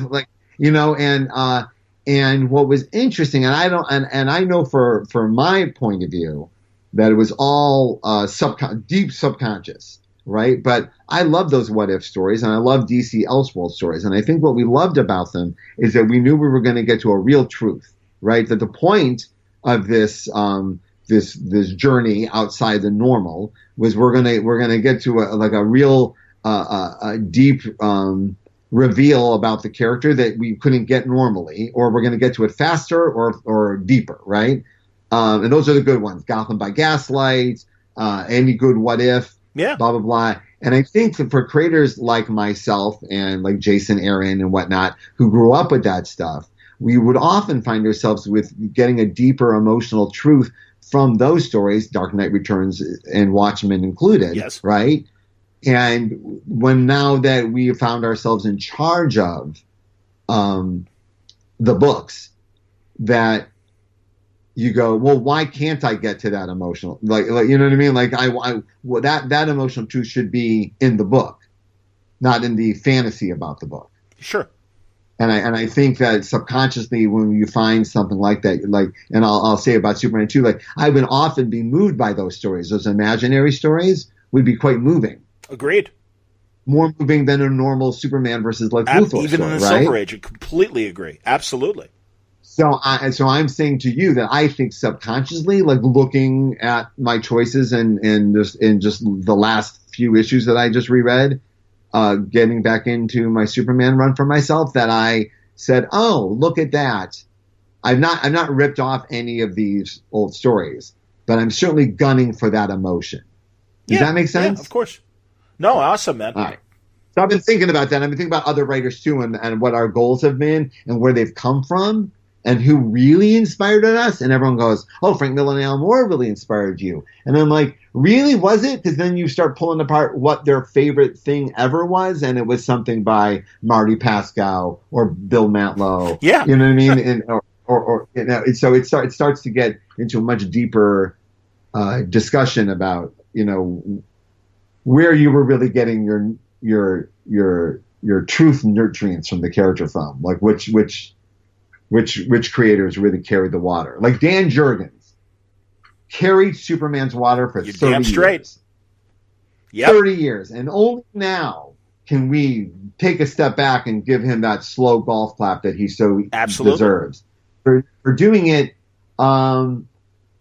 I think in the coolest way possible. Like what he did for Superman is as important as what Claremont did for X-Men, but he did it just in this chill way. I don't know how else to say it. Not because it wasn't under the radar. It was very much on radar, but it just became like you know, I don't know. Just looking at it now, I'm just so flabbergasted about what he accomplished and how often he. Well, and you're right, and it's stepping back and realizing, like you said, literally 30 years of doing it. And, you know, creating Doomsday and also not just creating Doomsday or co-creating Doomsday for the death of Superman, but even of those subsequent Doomsday stories to even give him more of that Kryptonian backstory. And and I'm really glad. And I know you've professed, and you both have your mutual appreciation and friendship that has happened in the last few months because you guys have been together. Yeah, He's one of the surprise guest stars of my new Understood. wife. No. I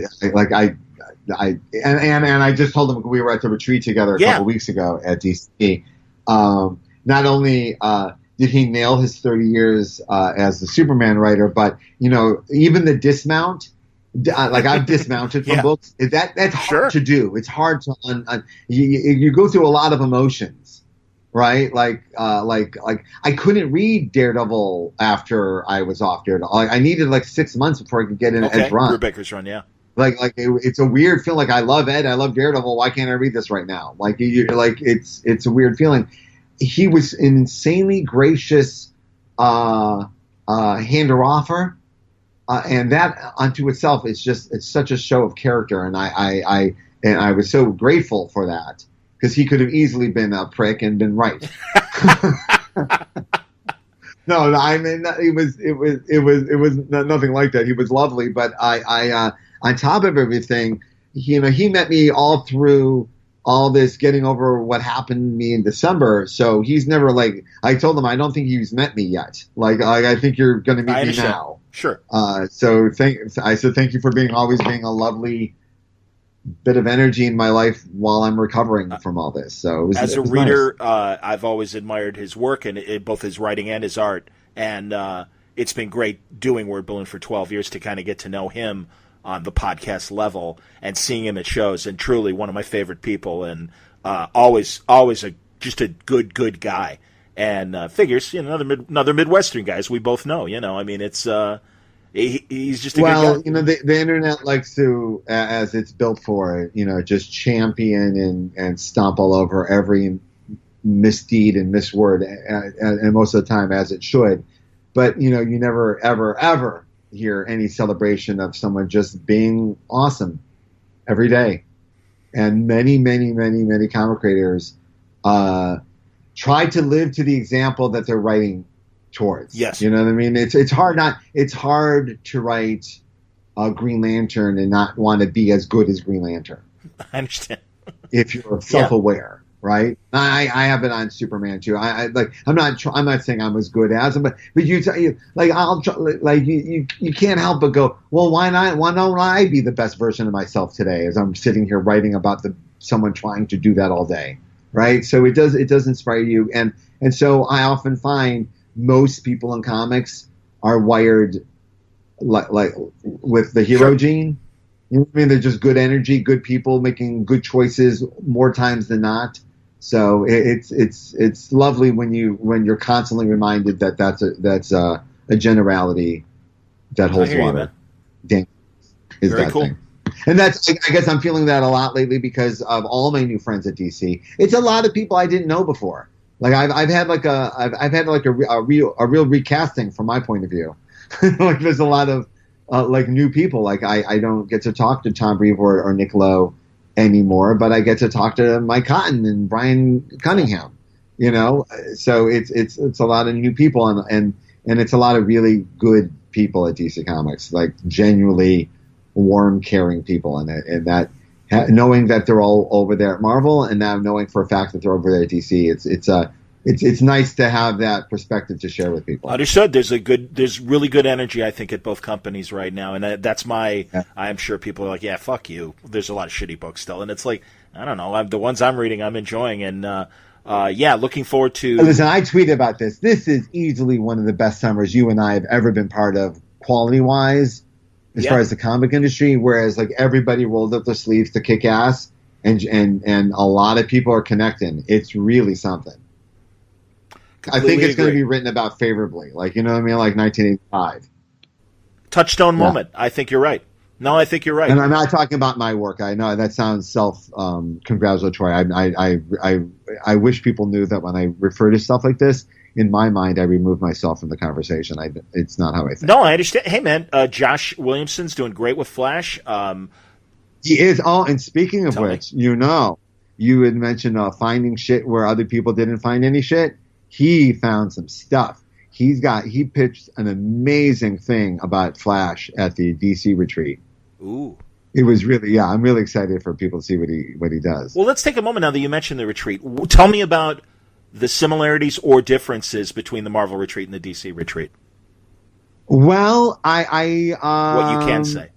This one was different. I was told by the people who were there, and I don't want to talk out of school too much, but that this one was a different one, and this one was much more everyone getting to know each other's work, and everyone getting a sense of what everyone's goals were, and everyone what everyone's building, and what pieces can we build together. Like what can go. Oh, I'm doing that with Green Lantern while you're doing that with Black Lightning. We could do that together, that kind of stuff, right? And that wasn't, and it wasn't unlike now that the dust has cleared, the first retreat we did with Bill Jemas many years ago, where we just went around the room and everybody either pitched their book or pitched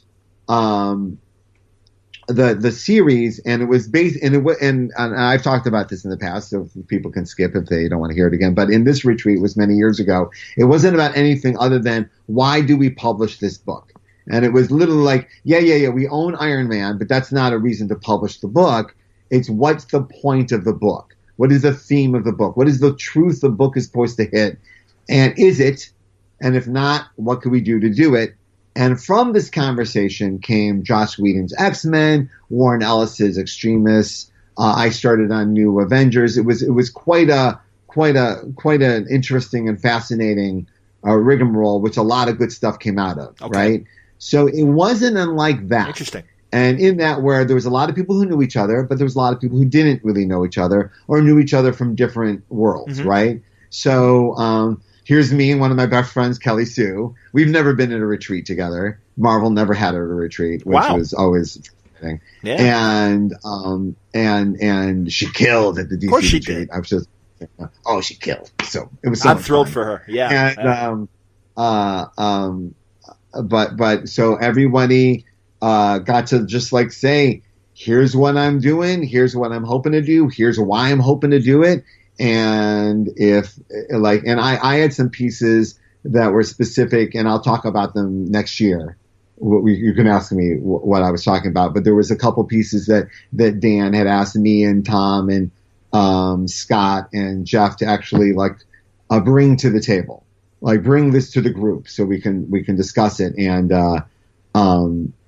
so that was surreal for me to be presenting at a retreat when it was my first one for them. But it wasn't, honestly, it was funny. It wasn't unlike our classroom where everyone, with me and David Walker's classroom, where the students get up and pitch and we just talk about what's working and where there might be a surprise or two if you keep digging. And it was a lot of fun. That's awesome. I heard a lot of good stories, and also there's some, for me personally, there was some surrealness on top of there being me and Kelly Sue being there. There's Josh Williamson was one of my first students. In my first semester teaching, Josh Williamson was a student. So now here we are sitting next to each other at a retreat. It's hilarious. That's great. That's excellent. Yeah, and we're peers, and so Scott, me and Scott Snyder used to sneak off together at San Diego Con and whisper shit about what each other was doing behind everyone's back. And now we're on the same team. Sure, absolutely. That's great, man. No, that's terrific. And Josh, we finally connected, and he, if all goes well, again, San Diego is coming. Post San Diego, I hope to have Josh on either in the late summer or the fall, because it's been a long time coming. Yeah, I'm surprised that hasn't happened. Me too. You guys are yeah, it looks great. We met face to face last San Diego, and then even talked in New York briefly last fall. And no, it's going to happen. And Jesus, man, I loved his Captain Midnight that he did for Dark Horse. I thought that was really great.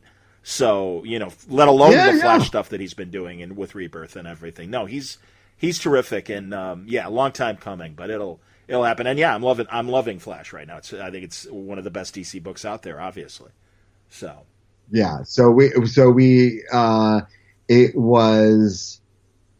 It was very unique. It's a very unique time at DC Comics as well, and we can all feel it on top of we're this weird new group of creators from all walks of life. We're either all starting in the middle of or just got approved what might be the biggest book we ever do.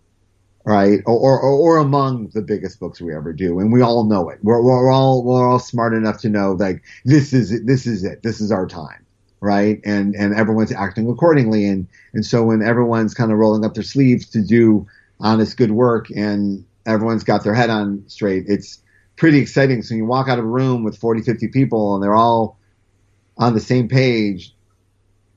It's pretty exciting. Everyone's been emailing each other since, and everyone's pretty jacked up. I wish fans could see this. You honestly, you just so you would feel so much. You would love your purchases so much more if you saw so much positive energy being made around them. That's great, because I'll admit I was pre-Rebirth one of those very frustrated DC fans that wasn't liking what was coming out, and it wasn't anything personal as far as creators. I know everyone has the greatest intention of writing and drawing the best stories they possibly can, but I just wasn't feeling it. And then when Dan came around and was doing the retailer summits about Rebirth, I happened to luckily get a pass and be a fly on the wall. And it was okay, sounds great, but show me. And truly, I think Rebirth did what it needed to do. And again, I think this new chapter that everyone is entering now, the evidence so far has been great stories and understanding the characters, getting back to, like you said, that Gemma's feeling of why do we tell this? Why is this book necessary? What are we trying to achieve with this book? And I think it's coming through in the books I'm reading. I'm not reading everything. Yeah, and I've told anyone who would listen that there's nothing wrong with doing that every goddamn day. Why are you doing this? And are you on course? Yeah. Just to make sure you're on course. And by the way, if you feel good about it, you're good. Don't worry about it. I'm saying overthink it. But, a lot of people get lost in the weeds in their work. They do. Everybody, sure. Right? There's nothing wrong with taking a step back. Or standing, do a Dead Poet Society. Stand on your chair. And look down at your desk. Look from a different perspective. But to go to a macro for you for a second, what you're seeing over the last couple of weeks in particular is the fruition, and for me, in a way, almost the miraculous fruition of a lot of promises that were said specifically to me when I was being courted to come over, about customer outreach, retailer outreach, character outreach, the DC Universe program, the Walmart program, the DC Nation program. These are massive, huge swings looking for new audience, for people who love these characters, right? And I am watching one after the other. Promise kept, promise kept, promise kept. I am so happy about what they're doing. And even though I know there's some retailers that are struggling with it, but most of them, I can tell, have gone, yeah, we need to do something. Sure. Right? And and it was so funny. There was someone who was yelling at me online about the Walmart thing and how they said, yes, I am one of those customers that first picked up a comic book in a 7-Eleven, and I found my local comic store because I looked up in the yellow pages. But not everyone's going to do that. But I'm like, yeah, but you did it. Why do you think you're a special person? So I see that people really see that these initiatives are 1,000% positive towards the health of this industry. Very cool. And I signed on to be part of them. Is now, and as we talked about, I texted you. I thought that and I have the initial Walmart books have come out, right, this week. Yeah, so mine and Tom's Superman and Batman stories started in issue 3. So that was always the case. Magazine distribution is different than comic book distribution. You know a little bit about this. Let me take you down a story path here. In comics, when a book debuts and it sells out, everybody goes, phew. And sometimes they order more, but most of the time they just go, move on to the next thing. In every other industry, if something sells out, they order more of the next one. Okay, yeah. It's only in comics where number 1 sold 80,000 and sold out, so let's order half of number 2. That's true. And I learned this, it was funny, with another magazine initiative I was part of, but when the 3rd issue sales came in, they were like 3 times the 1st issue sales, because that's how the normal distribution world works. So that's what's happening. We'll be in the 3rd issue for 12 straight issues. Okay.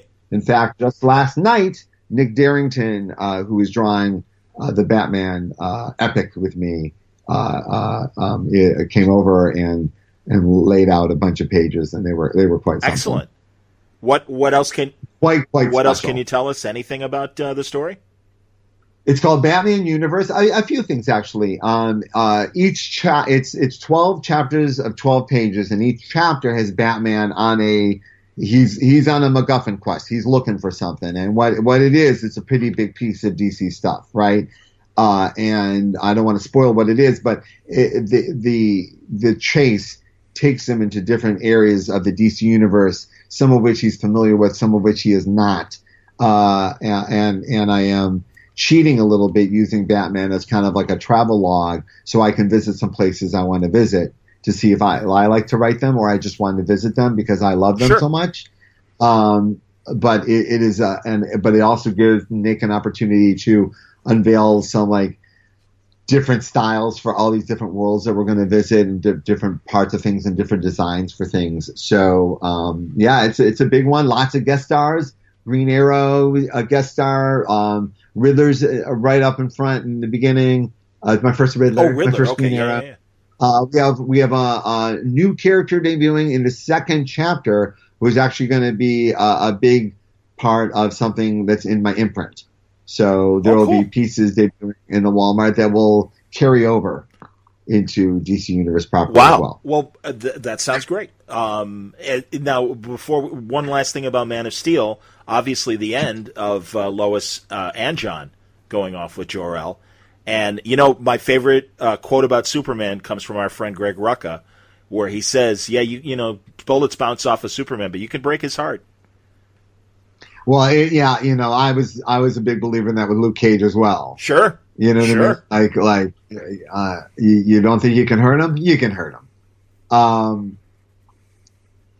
What I'm excited about and what I've been eager to tell people is that, and I get why a lot of audience has been trained to think, oh, we're never going to see Lois and John again for as long as I'm on this book, right? That is, I get that. That has happened in comics, right?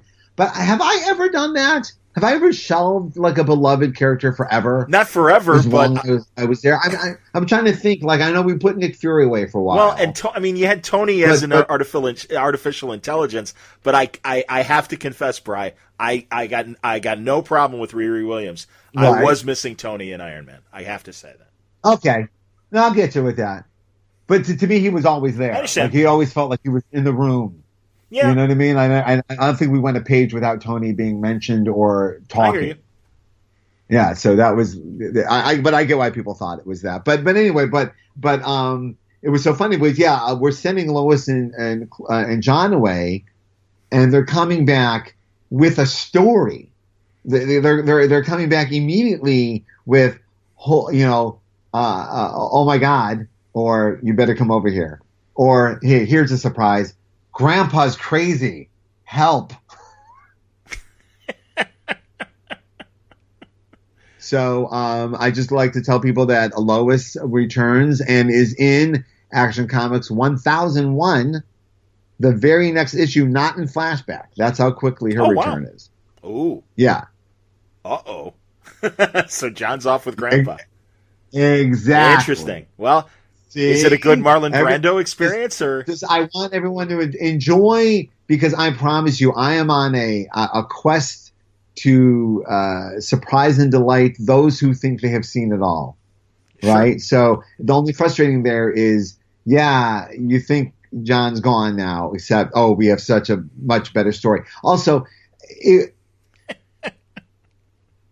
you read 1 year of Pete Tomasi's work, how could you not see the insane value of John? Yes. Right? It's like the greediest writer in the world, the most selfish writer in the world. What a win. What a big pile of win I've been handed in John, yes. Right? And as a father, right? And myself, and I'm young, my first son that I'm yes. I was dealing with, because he punches me in the balls all day. That's what dealing with. I don't deal with him. He's my son. But yeah, I do deal with the fact that I get punched in the balls more than any man should have to. He's 5. He's at that height. They're there. So, I was so grateful for these pieces. So when people were constantly accusing me of just wanting to throw them out for just because I know better, I was like, oh, it's so insulting. I understand. Hey, John's so great. I wish you knew I knew that. Dude, one of my best friends, who is not a regular comic book reader, really fell in love with Super Sons, and is. Yeah, no, it's great. Kids love it. My son loves it. Loves it. Yep. Yeah. If you've got kids that love Super Sons, DC Icons has a duo pack action figure set.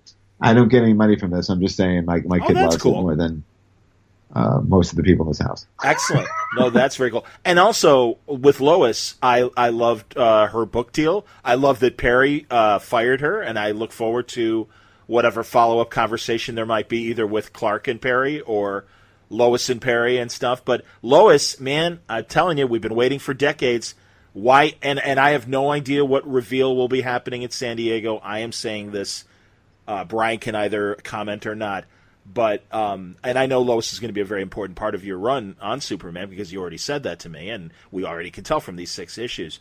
Why there isn't a Lois Lane solo book, I have no idea. She is one of the greatest characters in the DC universe. I'll be frank. That's on our list of things to do. We are developing that. That's good to hear. That was from the very first day. That is and it's not being mentioned only because it doesn't actually exist at the moment, but it is 1,000% on the entire Superman's office things to do. But we also feel that it should be a very special book. like a very, very special book. And so we're working. Well, that's good, and I'm glad to hear that. Yeah, absolutely. And for Lois fans, I will say that Action 1004 is what you're looking for, and I'm so happy to report that issue is illustrated by Ryan Sook. Oh, cool. Who I may have asked him to marry me, and I think he said yes. So we've partnered up together for the long haul. Me and Ryan. I'm so happy because I was such a fan for so long, but I didn't know him at all, like not even a little bit. I never met him. So, but I was just a fan of his work. And it was one of those people like I bet we'd make great comics together. And lo and behold, he's drawing a very special Lois and Clark issue of Action Comics. That is, I guess, my statement on the relationship. And it's a very positive one. So I'm looking for people to see it. Because I stand behind it, and from there Ryan and I are Ryan's going to do 1005, and then we're off to the biggest thing I've ever goddamn done. Cool.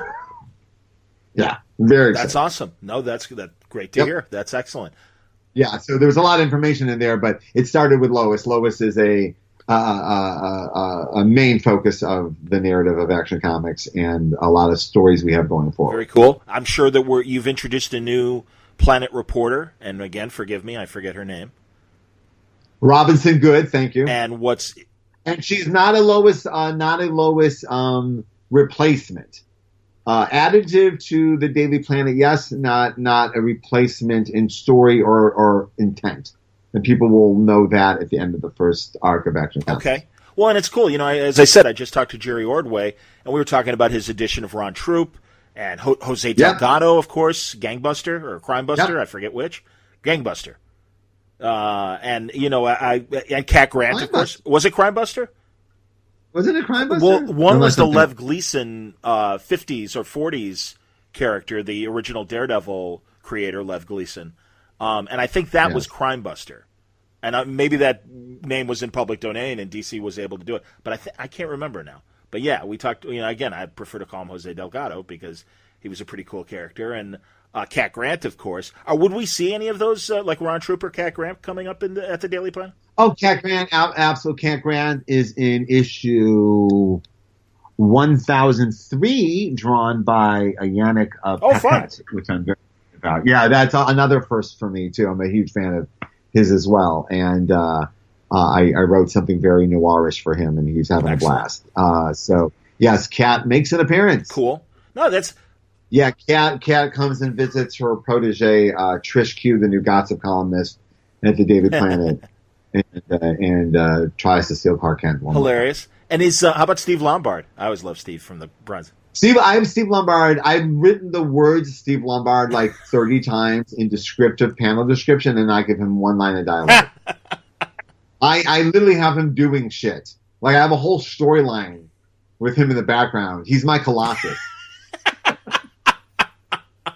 For those who don't know, I grew up in the era where for a lot of issues of X-Men, Colossus would just be standing there making hot dogs or doing other stuff, and you could tell like the writers forgot to give Colossus a line, and so I get hyperly worried about who my Colossus is in my story, and making sure I don't have one, unless I want one, and I want.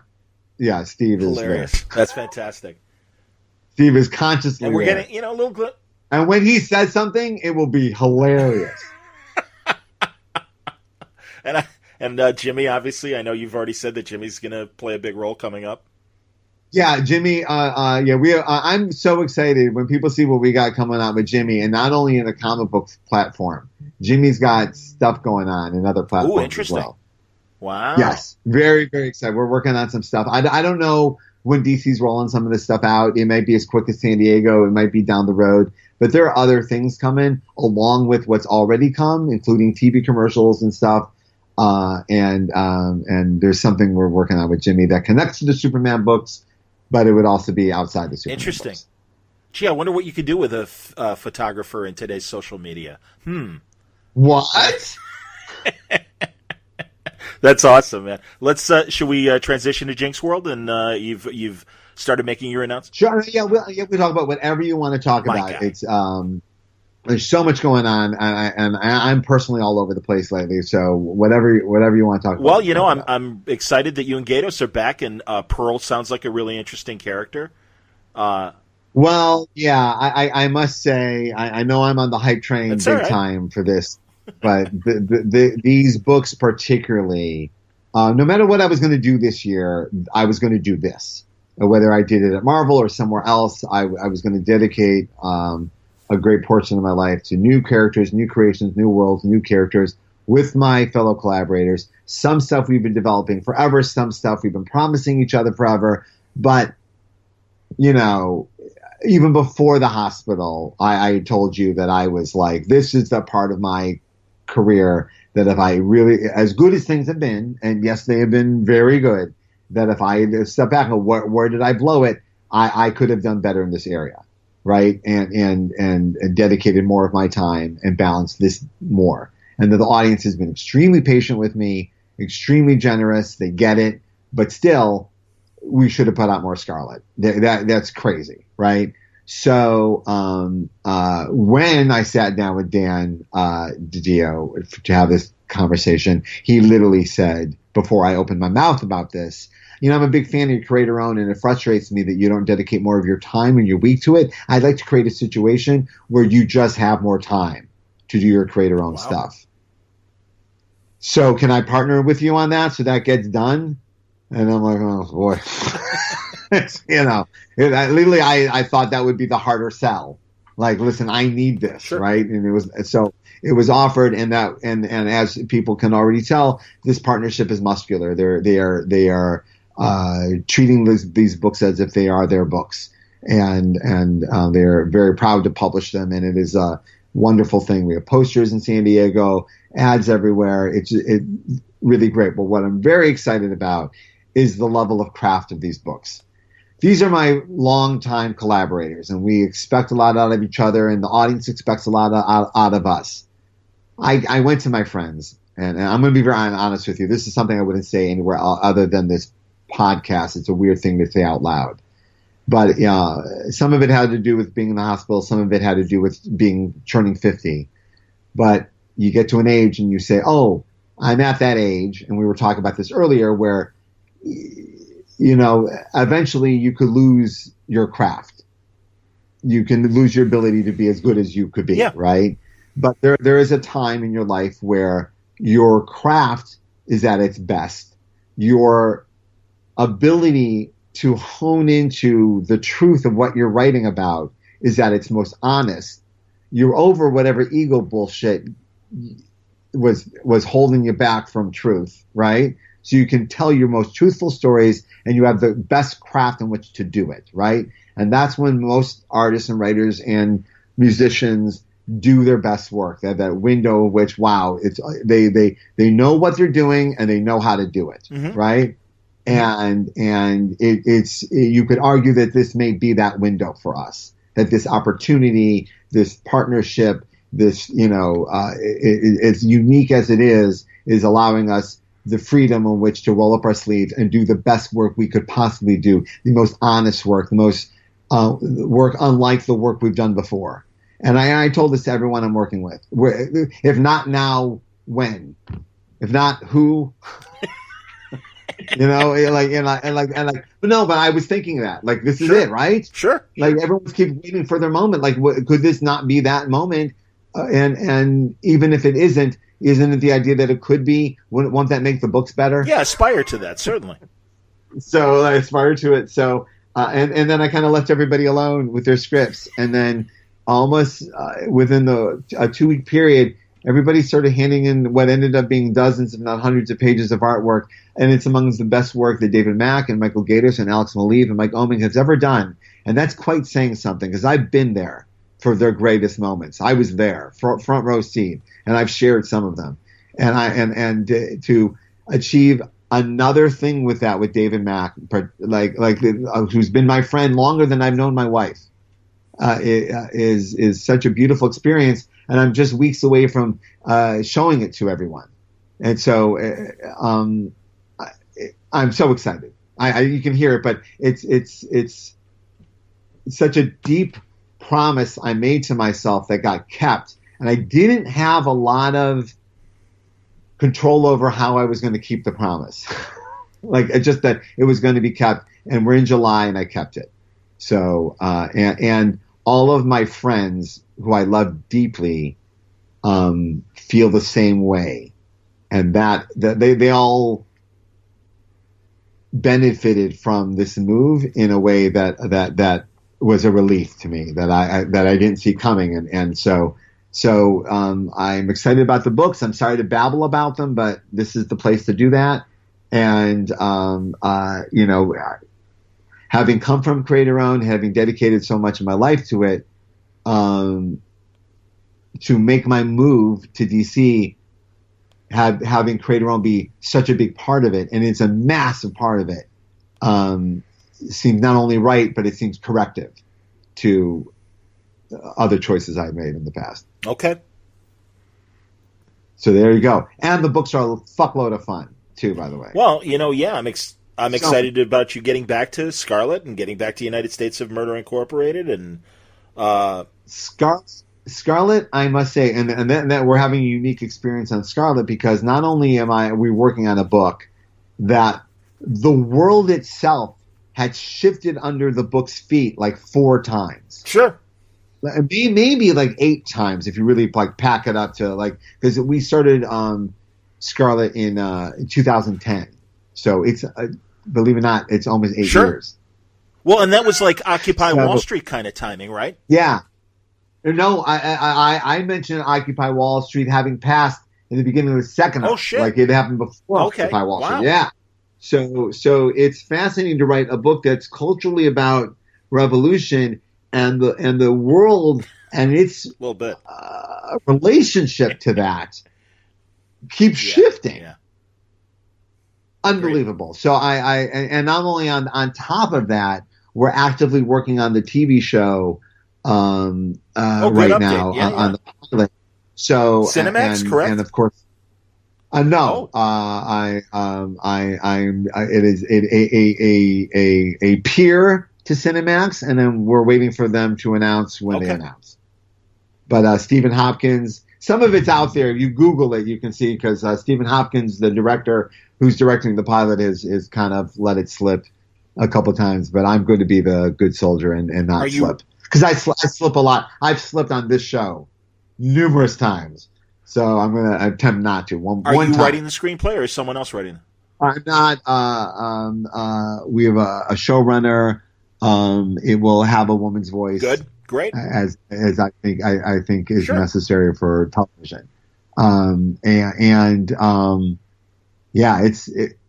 It's daring material. I'm very curious to see if it goes forward. I have no idea if it will or won't. I have absolutely no idea. No, that's cool. We're in a very good honeymoon phase right now, so it's looking very good, at least maybe to a pilot. But who knows? Understood. Well, and back to... There's nothing I want to see more than that Heather's TV show they're not going to show now. Oh, yeah. Yeah, I know. Now, I just want to see it. I'm sure it is as offensive as... if they're not going to air it, I'm sure there's a reason, but you just want to see what you can't see. You always want. Oh yeah, I know you've been busy. Here's another aside. Have you seen Cobra Kai? I haven't, but it's on my list. I'm the people who greenlit Powers greenlit it. Cool. I love to support them. Yeah, it's Chris Parnell who's making Deadly Class of recommender. He's just, I'm psyched for that. It's just a guy. I totally support him, but I will get to it.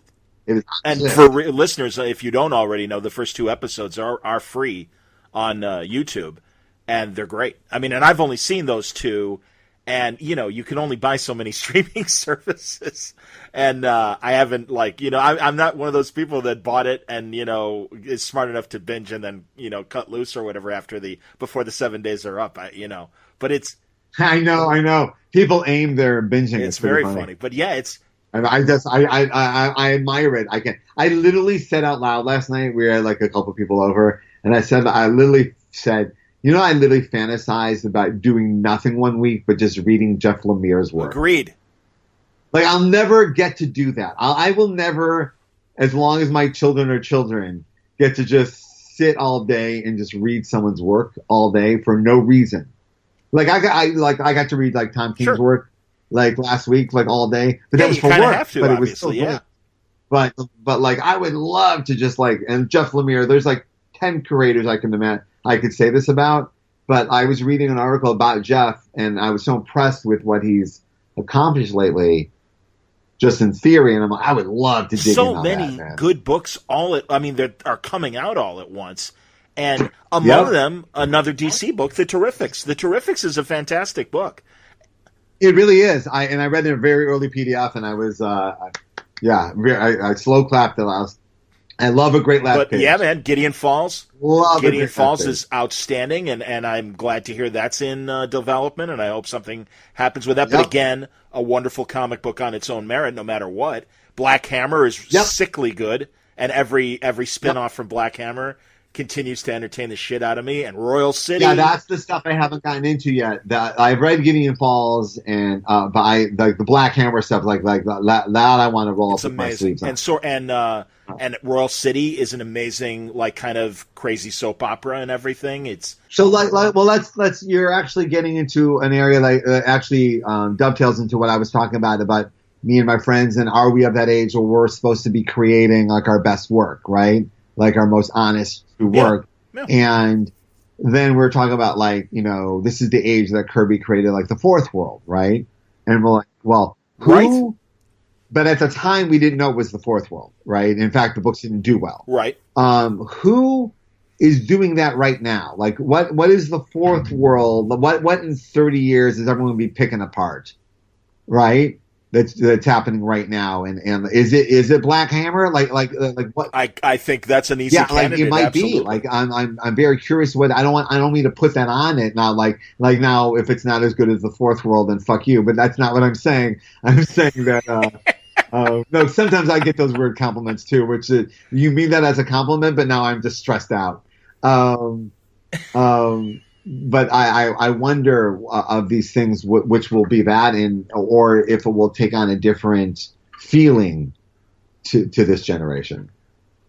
I understand. Well, I think Brubaker and Sean Phillips. That's a good one too. Yeah, absolutely. Yeah. So I don't have an answer, but it made me think of those who are building. Greg Rucka is building. Those who are seriously building. Love Lazarus. Him Mark, and Mark. Mark Millar. Those who are seriously building. Mark, what will be just of the moment, which is fine, by the way. Being of the moment is a beautiful place to be, and what has a legacy to it. We'll see. Yeah, we'll see. By the way, mentioning Mark, we both got to see him at C2E2. I'm really glad that C2E2 and I forget if it was Sci-Fi Channel put out the video of your guys' conversation. Me too. I don't think I knew that was being filmed. That was fantastic. It was hilarious. It's always the best, I guess. But I remember. Here's what. Have we talked about this on the podcast? No. Oh, great. Here's something people don't know. Me and Mark aren't really friends. We don't talk. I'm not regularly in contact with Mark. There are people I'm in regular, daily, hourly contact with, like everyone has, right? And there's people I'm in vague contact with, and there's some people I never talk to. I never talk to Mark. So the fact that we got on stage with nary an email back and forth, and may I say, got laughs that we did not deserve. Oh, no. That's not true. No. I'm a big fan of comedy. And you know this. I know comedy. And there's deserving laughs, and there's laughs that you didn't deserve that laugh. We were bathing in laughs we didn't deserve. But I was so in love with that hour that we had together, because it was exactly what it's like to be friends with him. And it was exactly what it's like to hang out with us. And then we haven't spoken since. Well, you're both really busy, and hey, but we kind of love that. Literally, I would do anything for that dude. And I know if I called him, I said, "Dude, I need $1 million right now." He'd go, "Yeah, okay, sure." He'd charge me the vig, but I know he'd give it to me. But the point is that I'm fascinated myself that I have this relationship with this writer that I think other people think we live together. Well, as someone who remembers, I think that we all live in a house. Me, him, Joe, Matt, and Kelly. We all live in a house together. Rucka, people sure. Who I don't know, and and like the real world. Well, you're on my imaginary podcast street. You're all on my podcast street and everything. So I feel that way when I see all you guys and girls. So yeah, so I completely loved that thing. I'm glad it's in the public for people to see forever. And I just was dying to tell people that we don't know each other. That wasn't prepared. It should not have worked. Yeah, but maybe also there's at least 4 times during that thing when he's talking about the Fantastic Foreskin, where I literally was thinking, we both have doctorates. That's nice. What's wrong with the culture. Nice, exactly, nice. No, but I remember back at one of the Wizard Chicago shows, the two of you guys at the beginning of the Ultimate Universe sharing a panel, and I was in the audience then and stuff. This was well before I was doing the podcast and everything.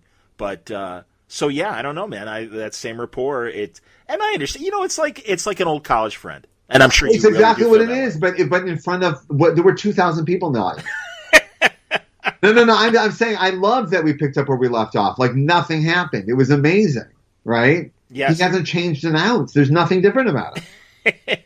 Also, he hasn't aged. Like I completely look different. He hasn't aged at all. No, he looks great. I'm so happy, man. He's got the Crohn's disease all under control and everything. That was like 15 years ago. That was forever ago. Yeah. I suppose that's well. And again, much now. You see, I've seen him infrequently in these last 12 years. He came to Chicago for a signing back in 2014 or 2015. And we spent the morning together and stuff, and I went to his hotel, and we recorded a good conversation. Right. And I couldn't do it this time because, again, I've been doing my stupid overnight traffic work. And he's like, if you want, get up early and we'll talk. And I'm like, yeah, man, I can't, man. I really need to sleep because I was working that weekend along with being at the convention. So, and like you and I saw each other for like a brief 20 minutes or whatever one Friday night. So, and it was great. The other nice thing about that whole thing was when I went backstage, everyone at Marvel was there. Oh, that's nice. CB was there, Jordan was there, and I hadn't seen CB since I left, and I had left before he got the gig. Sure. CB and I had been friends way before either of us worked at Marvel, so we have a long, long history together. He is Uncle CB to my kids, so it's really strange that I've left when he took the reins. It's just bizarre. It was really warm and lovely that everyone, and honestly, they were there just to support. It was, and to hug, and it was really lovely. And I just thought people like to know that. It was really sweet. I hear you, man. That's cool. The whole show in general was amazing. I had an amazing conversation with Neil Adams. Oh, that's great.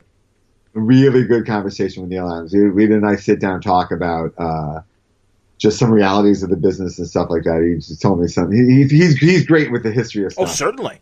He remembers everything. It was my favorite conversation in Chicago. I think you'd love to talk to him. I'm sure he does. Absolutely. Oh, you know what's awesome? Another show coming up. Malcolm Wheeler Nicholson, the Major that founded National Comics that became DC. His granddaughter Nikki has been trying to make a biography of the Major and everything.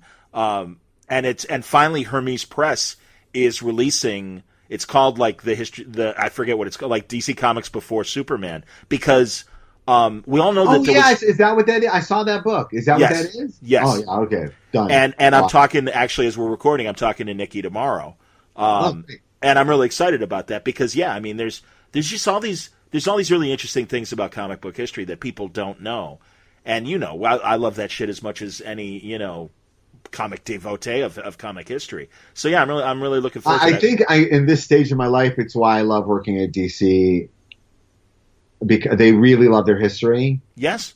And they have a library that's curated with librarians. Yes. And Marvel just doesn't have that. I know Disney has it and it's coming there, but DC really is a fixture of its history. You know what I mean? Well, yes. And I guess I love being part of it. You know what I mean? It's an energy. You go, yeah, this is real stuff. Well, that's one of the things I disliked about the new 52 pre-Rebirth, because it almost seemed like they're like, well, maybe we need to start at square one again and really go back to the beginning and kind of jettison all this great legacy stuff. And it's like, no, that's what we love about DC, that you can trace it back. And in the case of the Major's work, even pre-Action Comics, because his contributions to National Comics date back 3 years before Action #1. And that's right. So it's and he hired Siegel and Schuster, and and in fact, I was going to say, like, the Spectre, I think, debuted in a comic called More Fun Comics. Yeah, well, that was a spin-off of Fun Comics, which predates More Fun Comics, and that's why there's Fun Comics, and then there's More Fun Comics. I'm psyched to talk. No, they would change the title of the magazine from issue to issue. So, like, if you really liked More Fun Comics, there wasn't a next issue. The next issue was called something else. Oh, you see, and I'm only about a third of the way through the book. I'll be cramming. Oh, okay. No, you'll see. And because I read in my primer the DC year-to-year reference guide. Cool. Which is a great way. We talked about this last time. It's a great way just to see the events of the DC universe. Yes. Yeah. The chronological order in which they unfolded. And the perspective in which they have. It's pretty cool. Excellent. I was really grateful for it. But it was fascinating how stitched together the entire industry came. It was so by the seat of his pants, and now it's so revered. Well, that's why, like, when Dr. Occult suddenly shows up in a story, literally, one of those original Action Comics heroes, or Slam Bradley. I love Slam Bradley. Good Lord. Yep. Especially when Ed was writing him in Catwoman and Darwin was writing him in Catwoman as well. You love that shit. And again, the original 100-page spectaculars, I was just talking about this with Wade the other day. That's where I really got my DC history lessons, because they would reprint those Justice Society stories, or that Batman from the future from the 1950s, Brain Taylor. And it was a combination of Bruce Wayne's name, so that's why it was called Brain, Brane. I just realized I've been nodding yes for the last 2 minutes, and it's an audio presentation. I do that. No one can I was see doing me that while you were talking. Agreeing with you vigorously. But and this is part of the fun I'm having, because there's things, little bits and pieces of forgotten history that are as valuable a storytelling commodity as ever. And some of that is stuff that I've always had a great love for, that I can't wait to revisit or reintroduce. And then there's other parts, like I found a thing in Superman in my reread of something that Jerry Conway did in 1971 that so emboldens a choice I made in 2018 that I asked him if it was okay if I connected my thing to his thing, right? Excellent. For deep divers, they'll go, yes, that connects, but I would never do that. Like if the creator's alive and I can ask permission, I'll ask permission. Yeah. And he was so happy. That's fantastic. We'll talk about what it is next time. Okay. But I I pulled a deep dive out for him and then asked. So I get that feeling that you're having, and then I get to sometimes find a way to like reintroduce it or play with it or build on it, and that's so much fun. That's excellent. That's great to hear. That reminded me, because I wanted to ask you earlier. I'm dropping a Boss Moxie reference pretty soon, man. What's that? I said Google it to the audience. I'm going to have to, actually. Actually, I'm going to have to. I don't remember Boss Moxie. I just like the name. I wanted to ask, because I know, and going back to the tour that you took earlier this year with Frank Miller and Jurgens and some of the others, and I know that you've shared the stage with Marv Wolfman before. I was wondering if you ever had a chance to talk to, you mentioned Jerry Conway, how about a guy like Elliot Maggin or Cary Bates, and guys like that, or Marty for that matter? I met Cary Bates a couple years ago. I was a big fan. Oh, my God. And so that was really exciting for me. And also it was just cool. Yeah, I had never met Dan, Marvel Wolfman, Frank Miller at all before any of this had happened. Like I had met Frank Miller like at the Eisners. Then it's not. Sure. I never spent I never had a meal with him. You know I'm what I with mean? you. Yeah. And Marvel Wolfman either. I never met him other than a handshake. I think once 12 years ago. You know. Oh wow. So these moments are not only promotion for DC, but are genuinely awesome moments to share this legacy. I publicly stated, Marvel Wolfman invented the language of event comic storytelling. Absolutely. Like, there are things that did not exist before he did them that you see all the time now. And I have been judged by a bar that he has set. Agreed. And sometimes that's not always said out loud. And I said it out loud. I go, people are commenting about this, that, and the other thing.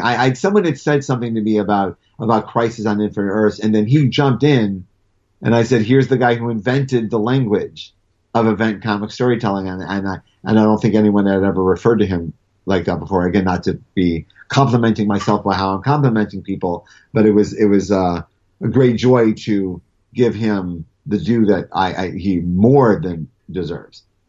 That's awesome. No, that's great. Now, an old-timer is going to say, what about Gardner Fox, of course? Oh, I'm dropping references to all the Superman creators in the body of the work.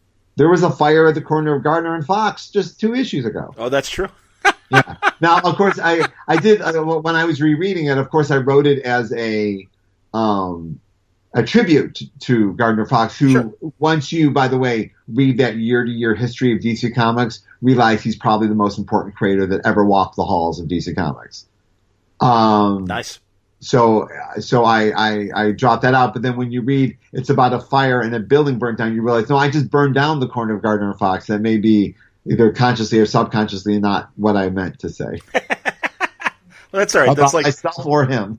That's like those Gotham City intersections of, oh God, now I'm blanking on his name. The great 50s Batman artist.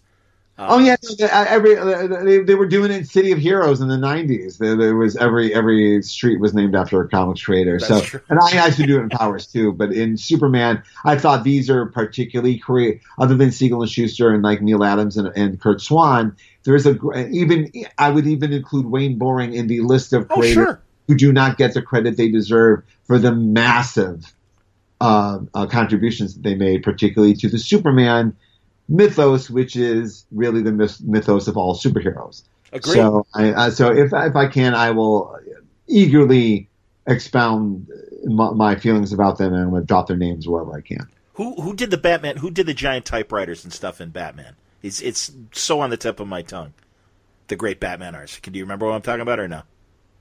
Wayne Boring did that. No, that's Superman. Kurt Schaffenberger? No, no. I love Kurt Schaffenberger. He's fantastic too.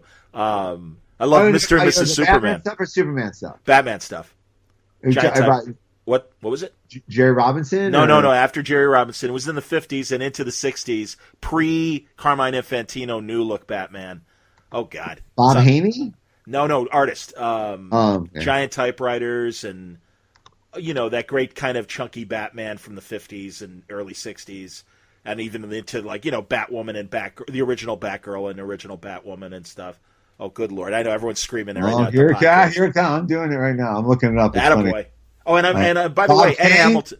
What? Dick Sprang, which is also Dick Sprang. Of course, it's Dick Sprang. The greatest name in comics. It was Dick Sprang. I literally didn't say Dick Sprang because no one forgets Dick Sprang's name. I know. Because that was also my porn name in the 80s. Indeed.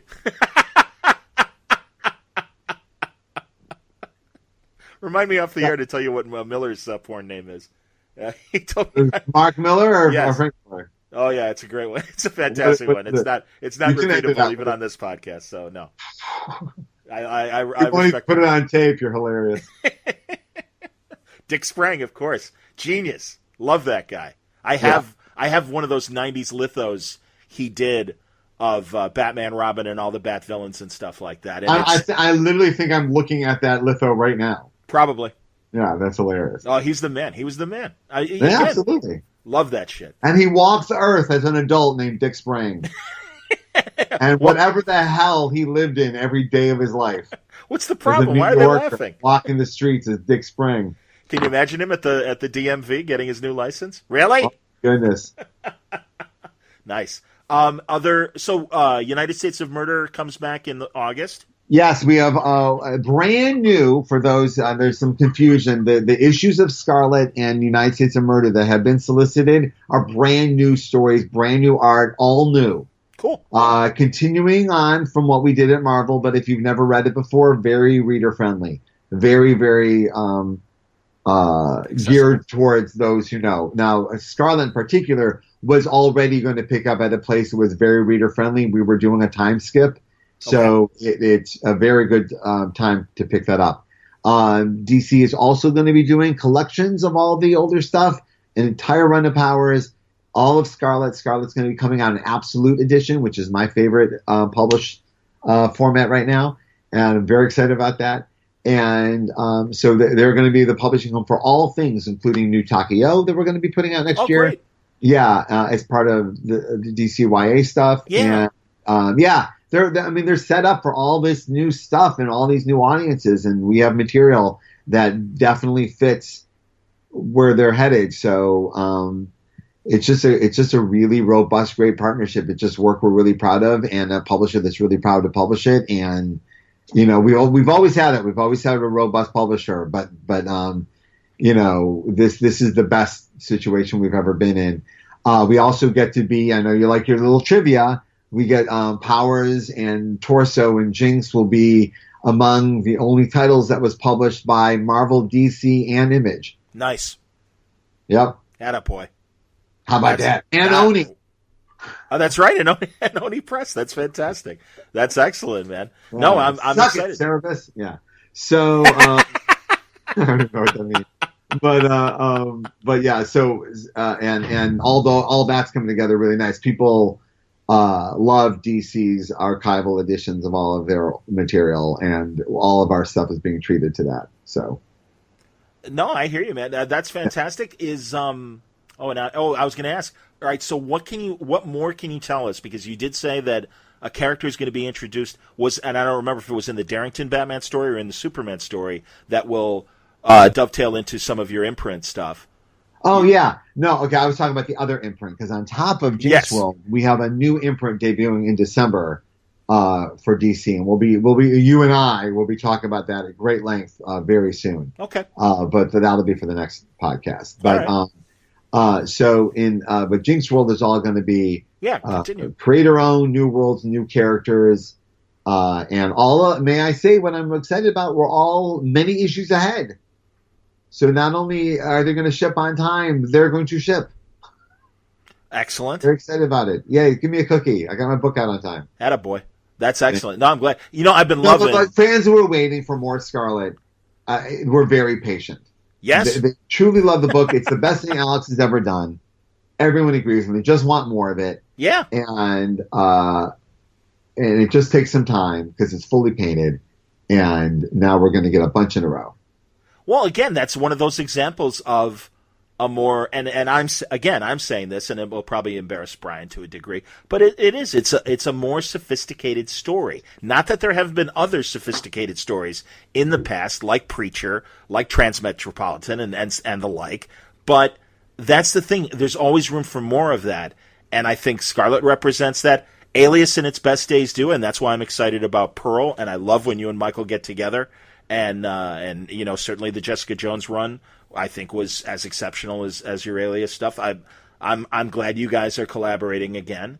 And always when you and Mike, when you and Oeming, obviously it's always great to have you guys back. And thanks. But the surprise of the group will be cover. David Mack has done something very, very special. The whole experience to David is my dearest, oldest friend. And again, uncle to my children, and we have been there through everything together, and wanted to create a story that was as funny and different as we are. And we've had some experiences over the last few years that have empowered and changed our lives in the intelligence community. And it just seemed that we got to a place where that's definitely what we should be writing about. And I've always done some writing about it, but there's been a lot of stuff building up between the two of us. David's been doing a lot of State Department visits. Yes. I went in Bolivia. There's been a lot of I visited Langley a couple times a couple years ago. Yep.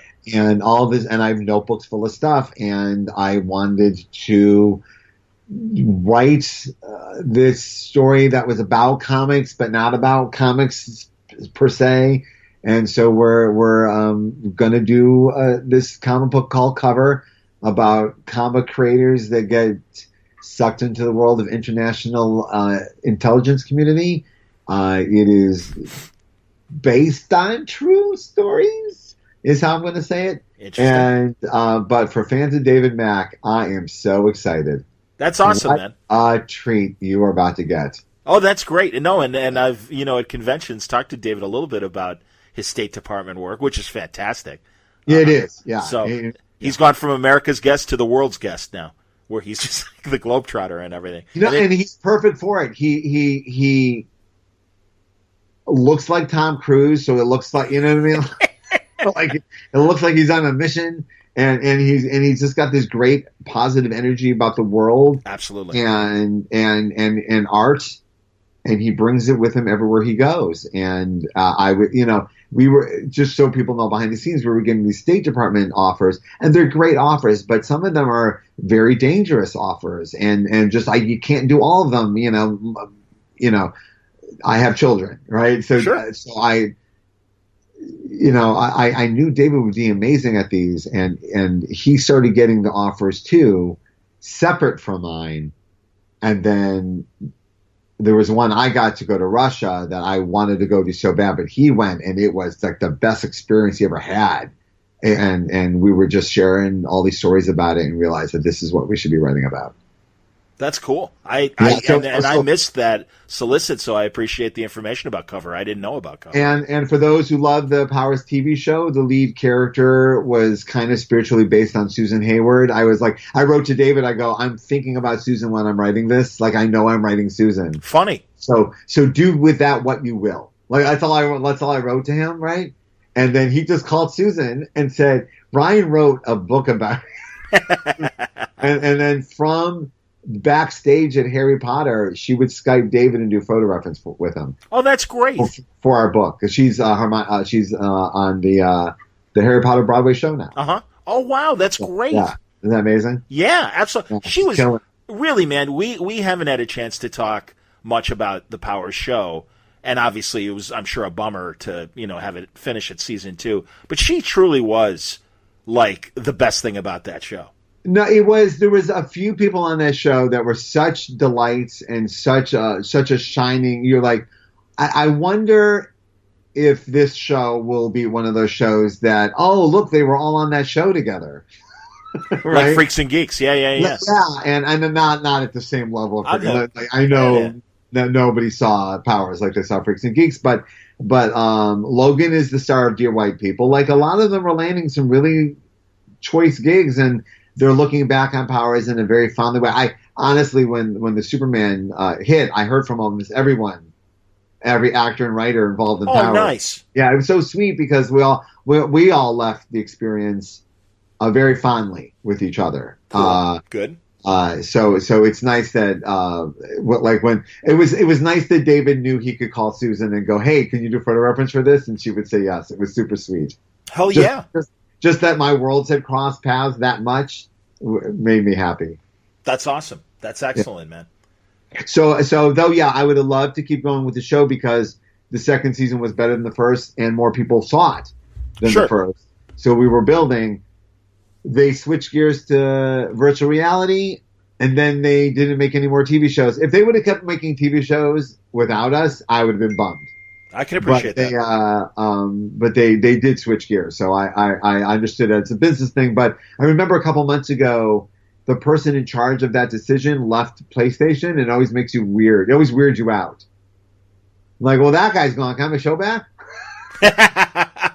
Like, I know everyone in television always have that feeling. Oh, sure. Like, my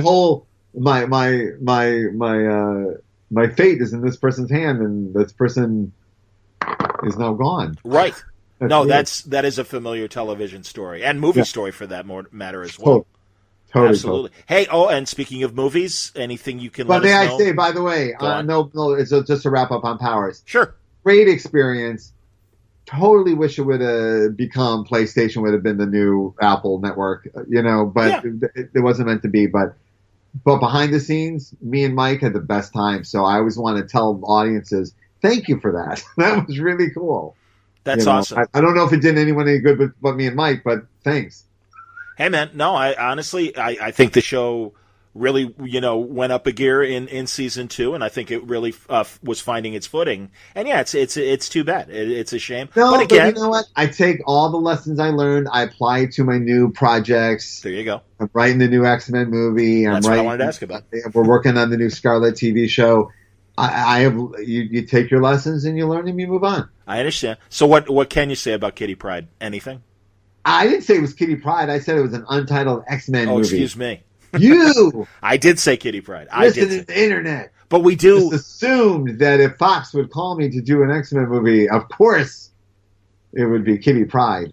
But that is the rumor. And it's the Deadpool director, correct? Yeah, it's Tim Miller. Tim and I have known each other like way over 20 years. That's crazy. Tim's one of these guys that's done like a lot of your favorite stuff and you didn't know it was all that guy. Like Chip Kidd has designed all your favorite logos and you didn't know it was him. Right? Sure. Tim Miller did a lot of your favorite animations in the beginning of the best role-playing games and video games. Like DC Universe's Tim Miller and like a lot of really cool stuff. He's got Tim Miller's footprints on it from Blur Studios. Like the opening credits of I believe, but I hope I'm right, but the opening credits of Girl with a Dragon Tattoo. Wow. Cool shit. And you go, that was him too? So Tim's one of these guys. Interesting. And yeah, so this is fun, what we're doing together. That's terrific. I hope it goes to the finish line. You never know. Who knows? Every day someone's buying something, someone's doing something. So, mergers haven't. Yeah, I have no idea. Okay. No idea what tomorrow may bring. I understand that. And is he involved in the screenwriting this early in the process? Yeah, most directors, if they're hired on at that to shepherd the project, they're there to shepherd the script. So he's off directing Terminator right now. Okay, I didn't know. I'm doing my thing. So the plan is that he'll be done filming at the end of the summer, and then I'll have a draft ready for everyone to talk about when he's ready to read it. Interesting. Okay, cool. So, yeah, very normal, very typical. Any director who's had a hit usually has 5 or 6 of these going on at once at different studios, or at the same studio if that's where their deal is. Well, I remember you going through that with, and now I'm blanking, the director guy that did Benjamin Button and David Fincher. David Fincher, of course, yes. No, but I didn't write Torso. I was just a producer and a visitor on that. Okay. But this is actively story and whatnot. I've done this with other people before.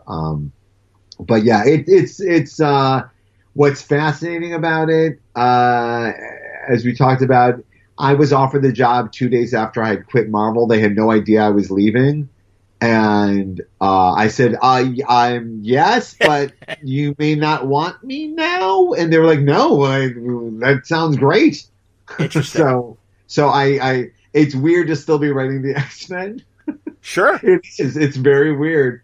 But probably a very good healing, like the slow dismount after a 20-year process is probably better than like a Band-Aid. Yeah.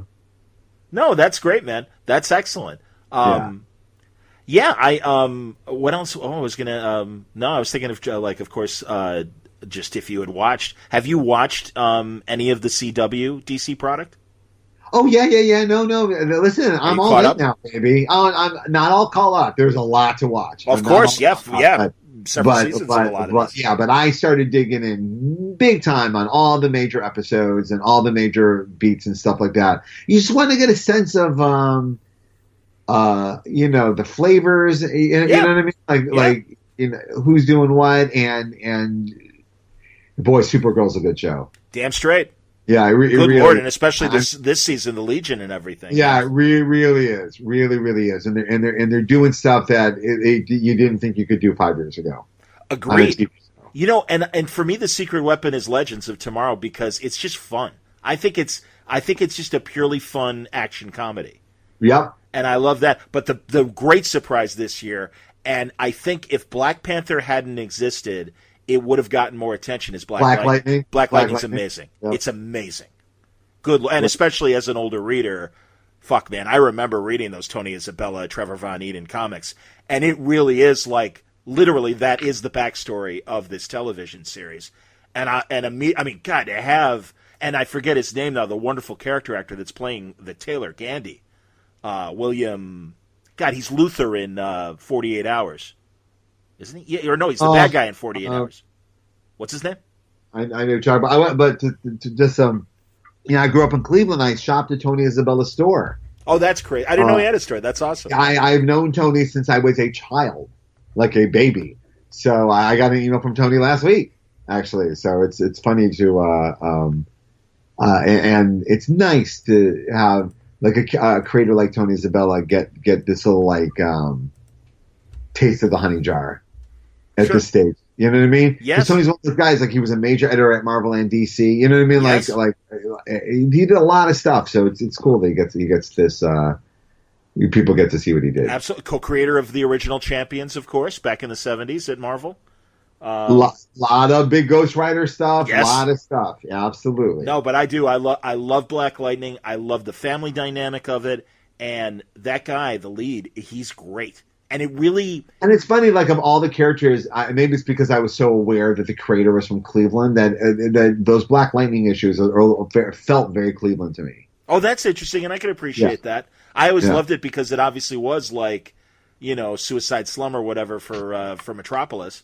Totally. And yeah, I mean, no, that shit was great. It was really, really strong.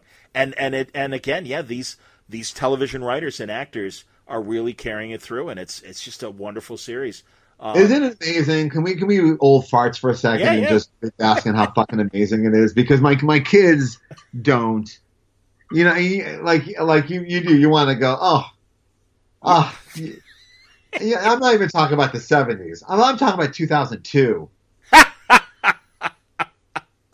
I know. We were so happy about Blade 2. Yeah, for real. No, you're right. Like now we're like drunk with there's so much. Right, and you're right about that. Where people are like, yeah, whatever, and it's like, no. And again, stop! You would have killed for this. I want you guys to go back in time when that Justice League primetime special aired, and how ridiculous it was, and how excited we were. David Ogden Stiers as Martian Manhunter? Yes. Well, even and again, the 70s, the superhero roast. Yes. And good Lord. And again, the 70s Marvel movies. Roast aired on primetime television, and I couldn't believe it was happening. What was it again? Say it again. It aired on television, and I couldn't believe it was happening. Oh, my God. I told you. It was a show that only jokes I get. I told you, Charlie Callis, who played Sinestro, came to our sports radio station. He was doing stand-up somewhere, and I'm like, Sinestro. And his eyes got wide, as they always did, because that's the kind of comedian he was. But he's like, okay. He's like, I can check that off the list. He's like, every city I go to, there's one of you that remembers that special. I'm like, dude, it's like you walked out of the comic book. I'm like, you totally look like Sinestro. And yeah, it was great. No, it's those. Oh my God. So yeah, kids today, you don't know. No. See, back in the early 2000s, we didn't have we couldn't even get an X-Men TV show. It was called Mutants or something. Mutant X Chicken. Yeah, like you have it so good. Howard Chaykin on the writing staff. That's right. And, of course, also the 90s Flash, which is why I'm so happy. I don't want... Another Howard Chaykin. Yes, I was going to say, I don't want John Wesley Shipp to walk away from Flash. I want Jay Garrick to still be a very big part of it as much as possible. And every time they're like, all right, I'm going away in the Speed Force. No! You're Jay Garrick, goddammit. Come back. Man, I'm really glad that, and again, I'm sure that you can't reveal what may come of this, But I love, don't get me wrong, I really love what Jeff and Gary Frank are doing with Doomsday Clock. But, I mean, I'm really glad, too, that everyone's like, all right, look, people are clamoring for Shazam. People are clamoring for the Justice Society. I can't wait for them to come back. I love those characters. I will say this, and thank you for bringing it up, actually, because I don't talk about it much because I'm, like, desperate not to spoil Jeff's thing. Sure. He's been working on it way longer than I think people know. Interesting. Right? So there's stuff going on in my books that when Doomsday Clock is revealed, you go, oh! So, yes, for people who want to know. Yes. That will connect. Okay. Well, you kind of... How and why and in what shape and what characters, I'm not even going to get into it. Well, sure. But it will connect. Well, my observation, and again, you don't have to comment on this, is obviously Jor-El's existence. And while we were talking, Alex Malev literally just emailed that he finished another issue of Scarlet. Yay! We're off and running. That's excellent, man. It's so great. I just thought, for people who are patient, and some people were very patient, this is fun. That's cool. That's great. Yeah. As I told you in texts in the last couple of weeks, I've been down some interesting television rabbit holes. I've been I bought the Alan King 90s Inside the Comedy Mind series. Text. Yeah, you should tweet those texts out. And just get a text from John in the middle of the night. You and Alan King?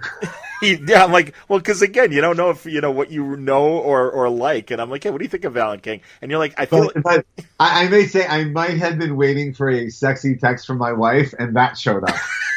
Sorry, man. Boy, that'll kill the mood quickly.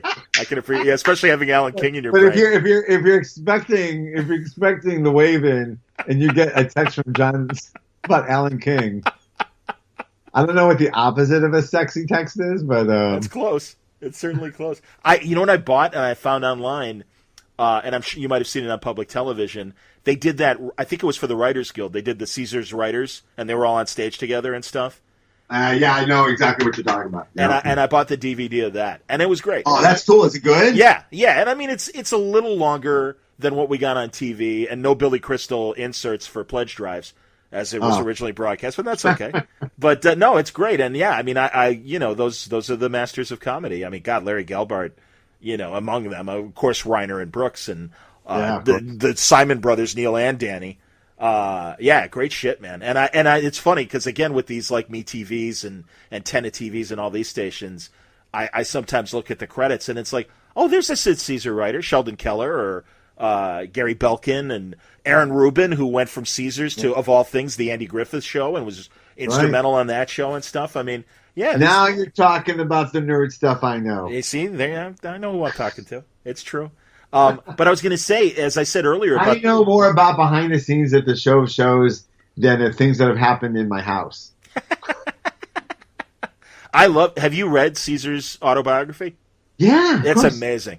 Oh my God. Yeah. No, he's a weird thing to say. It's so random, but he's someone I think about a lot when I'm writing. Like a powerful man. Yes. I'm not a powerful man, right? So, but he was a guy who was a powerful man that hired a lot of guys like me. Right. Right? Yes. And Very so true. when you hear about him, you hear about it from guys like mine perspective, like Mel Brooks's perspective. Sure. Would be like mine. So I think about that story about Sid Caesar pulling the cab driver out of the little window in the cab. Yes. I think about that when I'm writing. Well, the story where he's holding Mel Brooks out the window, that's in Chicago at the Palmer House. Yeah. And when you think, I tweeted about this the other day. The every time you think about the over the topness of some real world thing, not when you're writing Superman, but even when you're writing Superman, but you'll think about when you're writing a real world thing and you're gearing into the over the top element, and then you read about that Lex Luthor in Paris who just escaped jail by. Did you read about this? Go on. No, there is a guy who looks like the animated Lex Luthor. Like it looks like a drawing of Lex Luthor. It's crazy.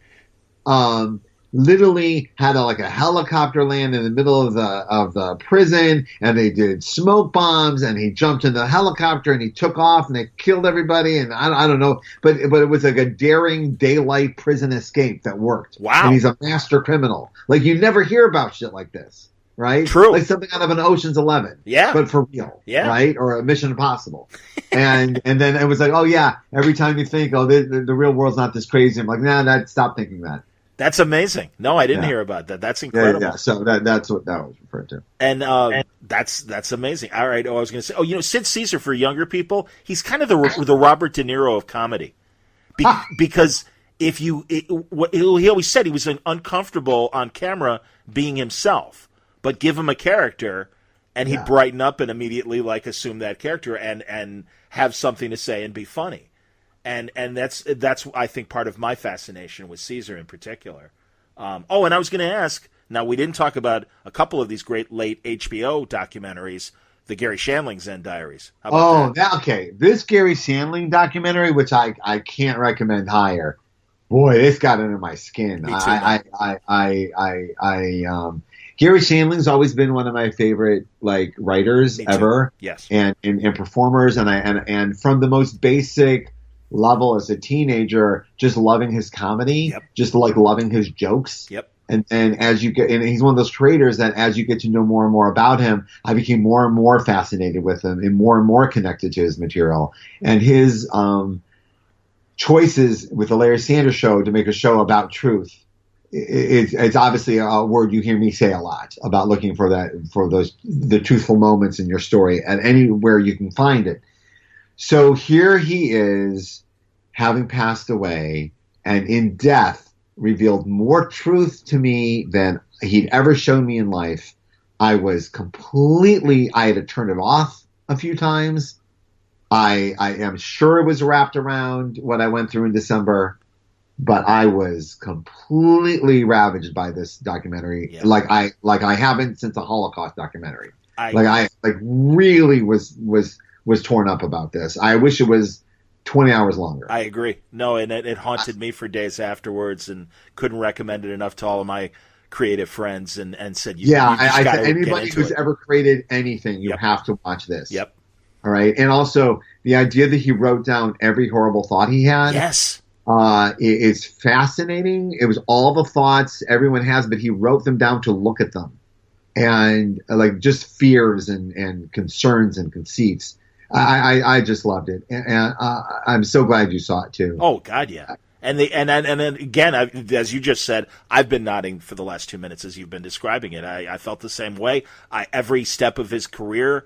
I loved when he did that summer season of Michael Nesmith's television parts.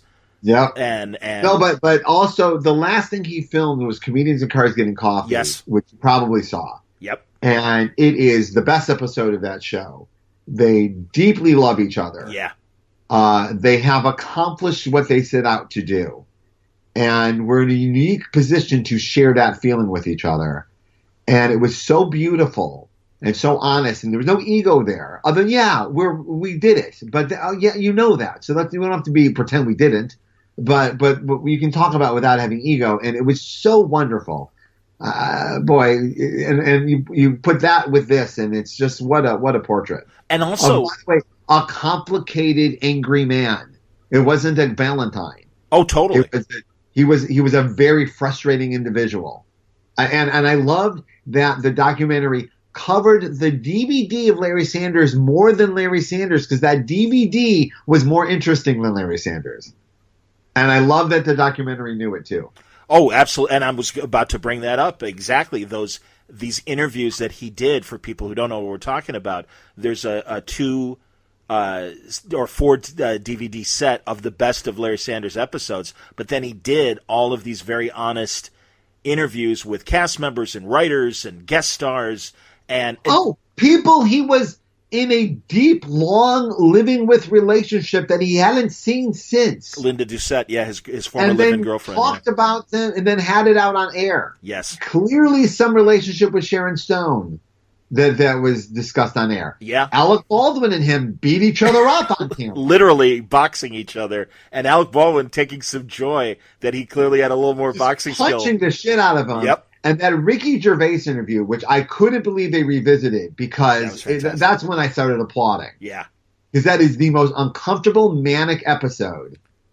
And it showed a lot about what was going on with him. Well, and I got to be honest, So man, I kind of I'm a fan of Ricky Gervais's comedy, but I have to say in the last couple of years, I'm like, yeah, I still like him, but that channel. No, he's got to turn it around. There's no joy in his. You're talking about joy. There's no joy in his work right now. Gervais. It's very brittle. It's very, very brittle. Yeah, man. And I even saw him live at the Chicago Theater, and he's very upset. Yeah. He's very angry. Yeah, and it's like, and it was literally around the same time. And I told you when I saw Eddie Izzard live, and I saw Gervais first, and completely opposite, because Eddie Izzard was just a joy. And I know you got to know him when he was doing Powers and everything. Having worked with Eddie, I can tell you.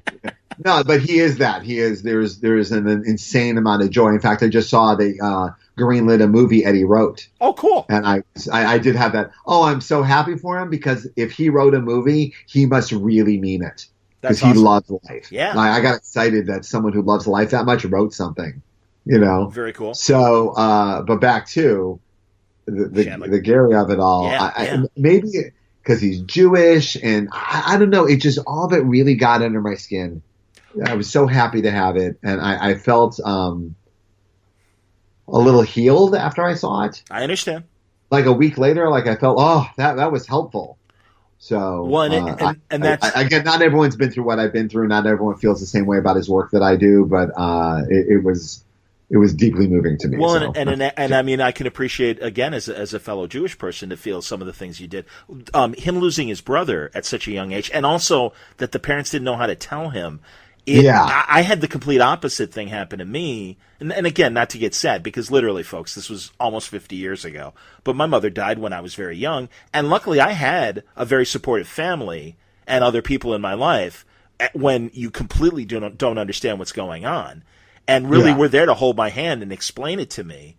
And it really helped. And that's why, to not have that, I can only imagine the hurt that he felt, and clearly you see Apatow did such a great job putting all this together. He really did, and I'm a big Apatow fan, and I am very aware of his hero worship and fascination of the real Gary Shandling. Yeah, and the argument that they have on that DVD. Do you remember it? No, I'm gonna have to go back and watch it. The Shandling DVD, or the Larry Sanders one. Go on. Yeah, it's not as splashy as the others, and you probably don't even like. I was a big fan of Judd Apatow from the Ben Stiller show, so that's like, that's where I'm coming from, right? So the two of them are in an office, and they literally are just reminiscing, and then immediately start arguing about a joke that Gary cut 15 years ago, like it happened yesterday, and neither of them would give it up. And we're both very aware that this was ridiculous. That's awesome. Yet neither of them could stop. Unbelievable. Oh, so Judd was the perfect person to tell this story, and he told it perfectly. Yeah. And I mean, God. No one else could have done it. The Bob Saget relationship disintegrating. And Bob Saget made me cry. Yeah. Yeah. That happened in my life. You know what else was cool? And you asked me about recent interviews that I'm proud of and stuff. I got to talk to Kelly Carlin, George Carlin's daughter. Yeah, I listened. I didn't hear yours. Where did I hear her on? About talking about the box set. Yes, exactly. Was it with you? Might have been. I don't know. It was about a month ago. It was literally you like. You sent it to me. Didn't you send it to me? Oh, I don't think so. No, I don't think I did. I did listen to it, and I loved thanks, it. buddy. Oh, that's great. Cause, yeah. Well, that was a really cool thing. Did Patton have it? Who else? Someone had it online. Must have been you. Yeah, I don't. Yeah, I mean, I just posted it like I do any episode and everything, and obviously mentioned. Yeah, I got to get that box set. It looks awesome. It's and I haven't dug into the unreleased video stuff yet, but I can't wait. And that's another crazy thing that right before talking to her, I just happened to stumble on one of those That Girl episodes where George Wood played Marlo Thomas's agent in the first season. And it's just so crazy because he's so 60s Mad Men, blue serge suit and crew cut and, just not looking like typical George. Even on Ed Sullivan, he looked a little hipper and everything. And it was really interesting to compare that. And then have that conversation with Kelly. And then we talked about Shandling because she used to have a podcast. And Shandling was one of her first guests. And it was really cool how, as I'm sure you know, and listeners might know, that Shandling was really Shandling went to Carlin when he was in college with jokes and said, "Hey, use these, George." And instead, George's like, "Look, I write my own stuff, but if you're thinking about doing this, there's something here. I think you should pursue it." And to have that kind of go ahead from a comedian that you admired, that's what kind of started Shandling on his trajectory and everything. And you're absolutely right. And can I pivot a little with that? Because you just reminded me of something. Course. Going back to the comic industry, there is quite a few people have sent me some very promising work over the last 6 months, I'd say. And a shocking amount of people I have not included anything that would be considered information about themselves and how to contact them. There's been at least 2 people whose lives I may have been able to change. And you went to such effort to send me your work, and then I liked it, you were right, and then I had no way to get a hold of you. And then the one person that sent me their stuff, and then I emailed back, and then my email was bounced back. Oh.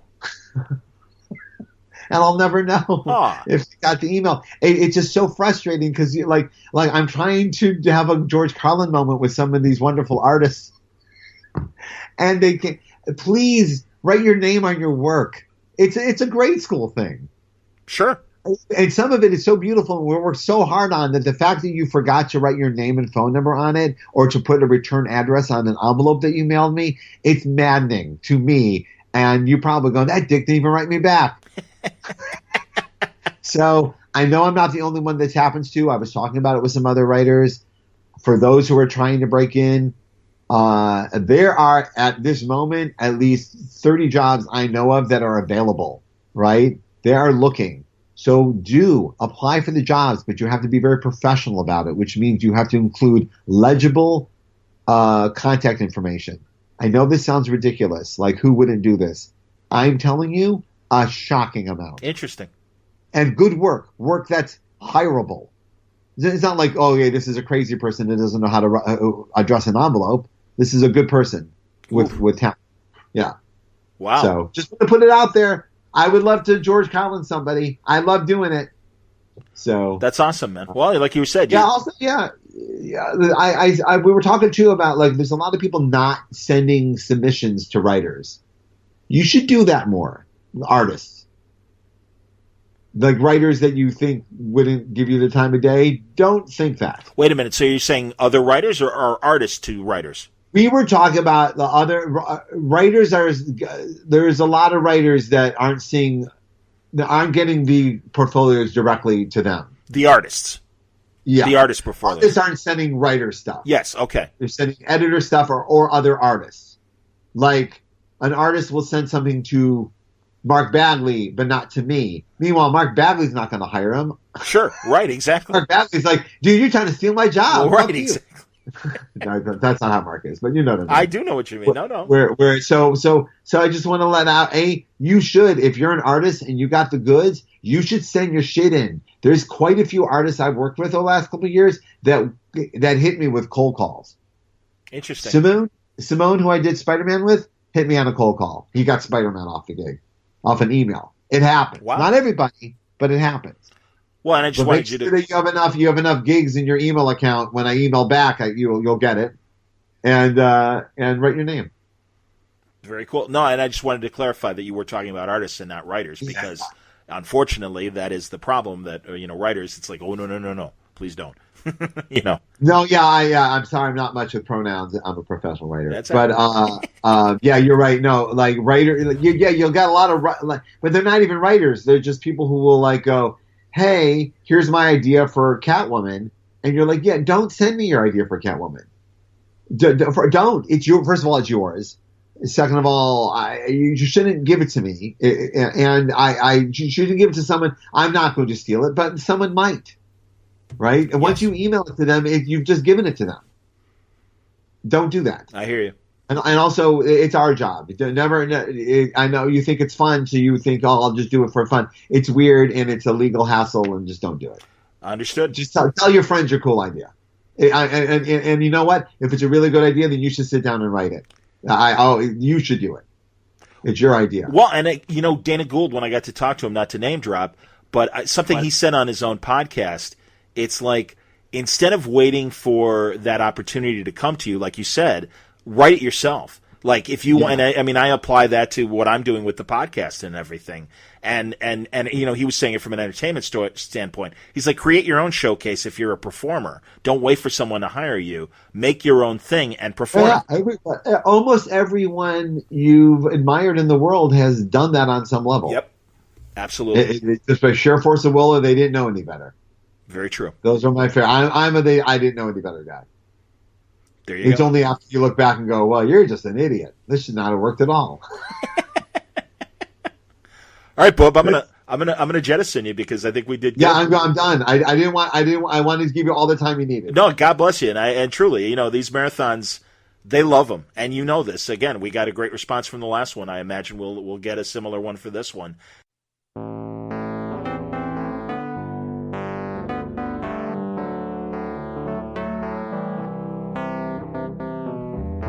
There you go, a nice lengthy Bendis tapes to kick off Word Balloon Unconventional.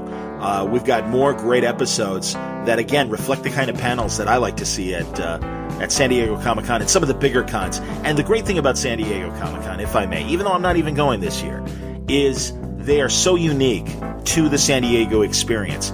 Don't believe the hype. I've said this before. People, get on their soapbox. Oh, it's only about the TV shows and the movies. You don't hear about comic books anymore. It's not about comics anymore.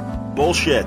Massive bullshit. I am telling you. My buddy Rob Salkowitz will be part of our Word Balloon Unconventional. Like pointed out, over 400 panels, exclusively comic book related, happening at San Diego Comic-Con.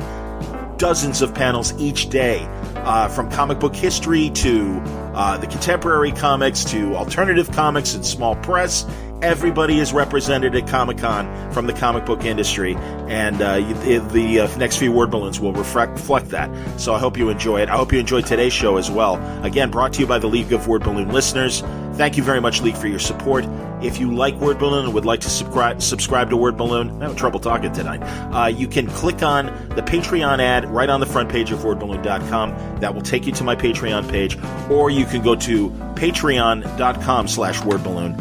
And again, do you think Word Balloon, is it worth $1 a month? Is it worth the price of a comic book a month?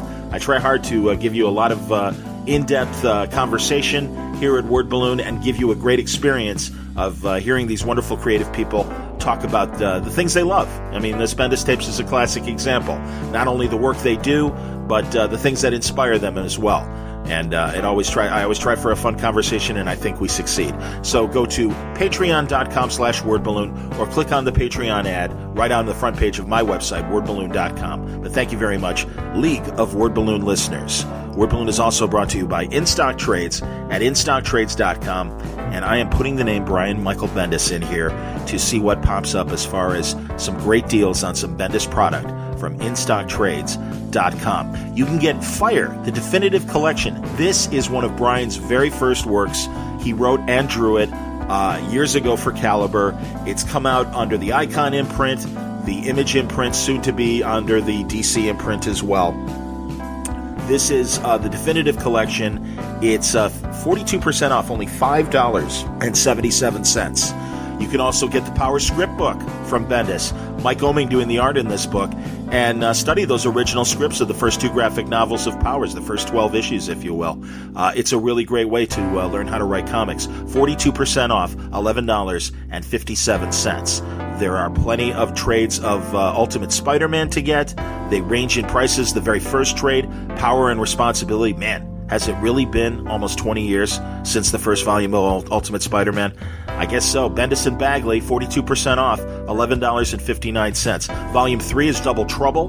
That also is Mark Bagley and Art T-Bear doing the inking on that. It's 42% off, $10.41.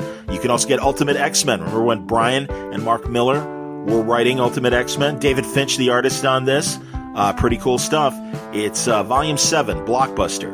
42% off, $7.53. Reaching back for some classic Brian Bendis works at Marvel, available now at InStockTrades.com. There's also the House of M trade paperback, a great event early on in Brian's time. I want to say 2007 for House of M, maybe 2006, but it was Brian Bendis and Olivier Coipel doing the art, 42% off, $14.49. A great volume at a great price at InStockTrades.com. Don't take my word for it. Check it out yourself. You will find excellent books, the creators you love, at great prices. InStockTrades.com. Thanks again for listening to Word Balloon. Join me for the next episode, but until then, Word Balloon is a copyright feature of Shaky Productions, copyright 2018.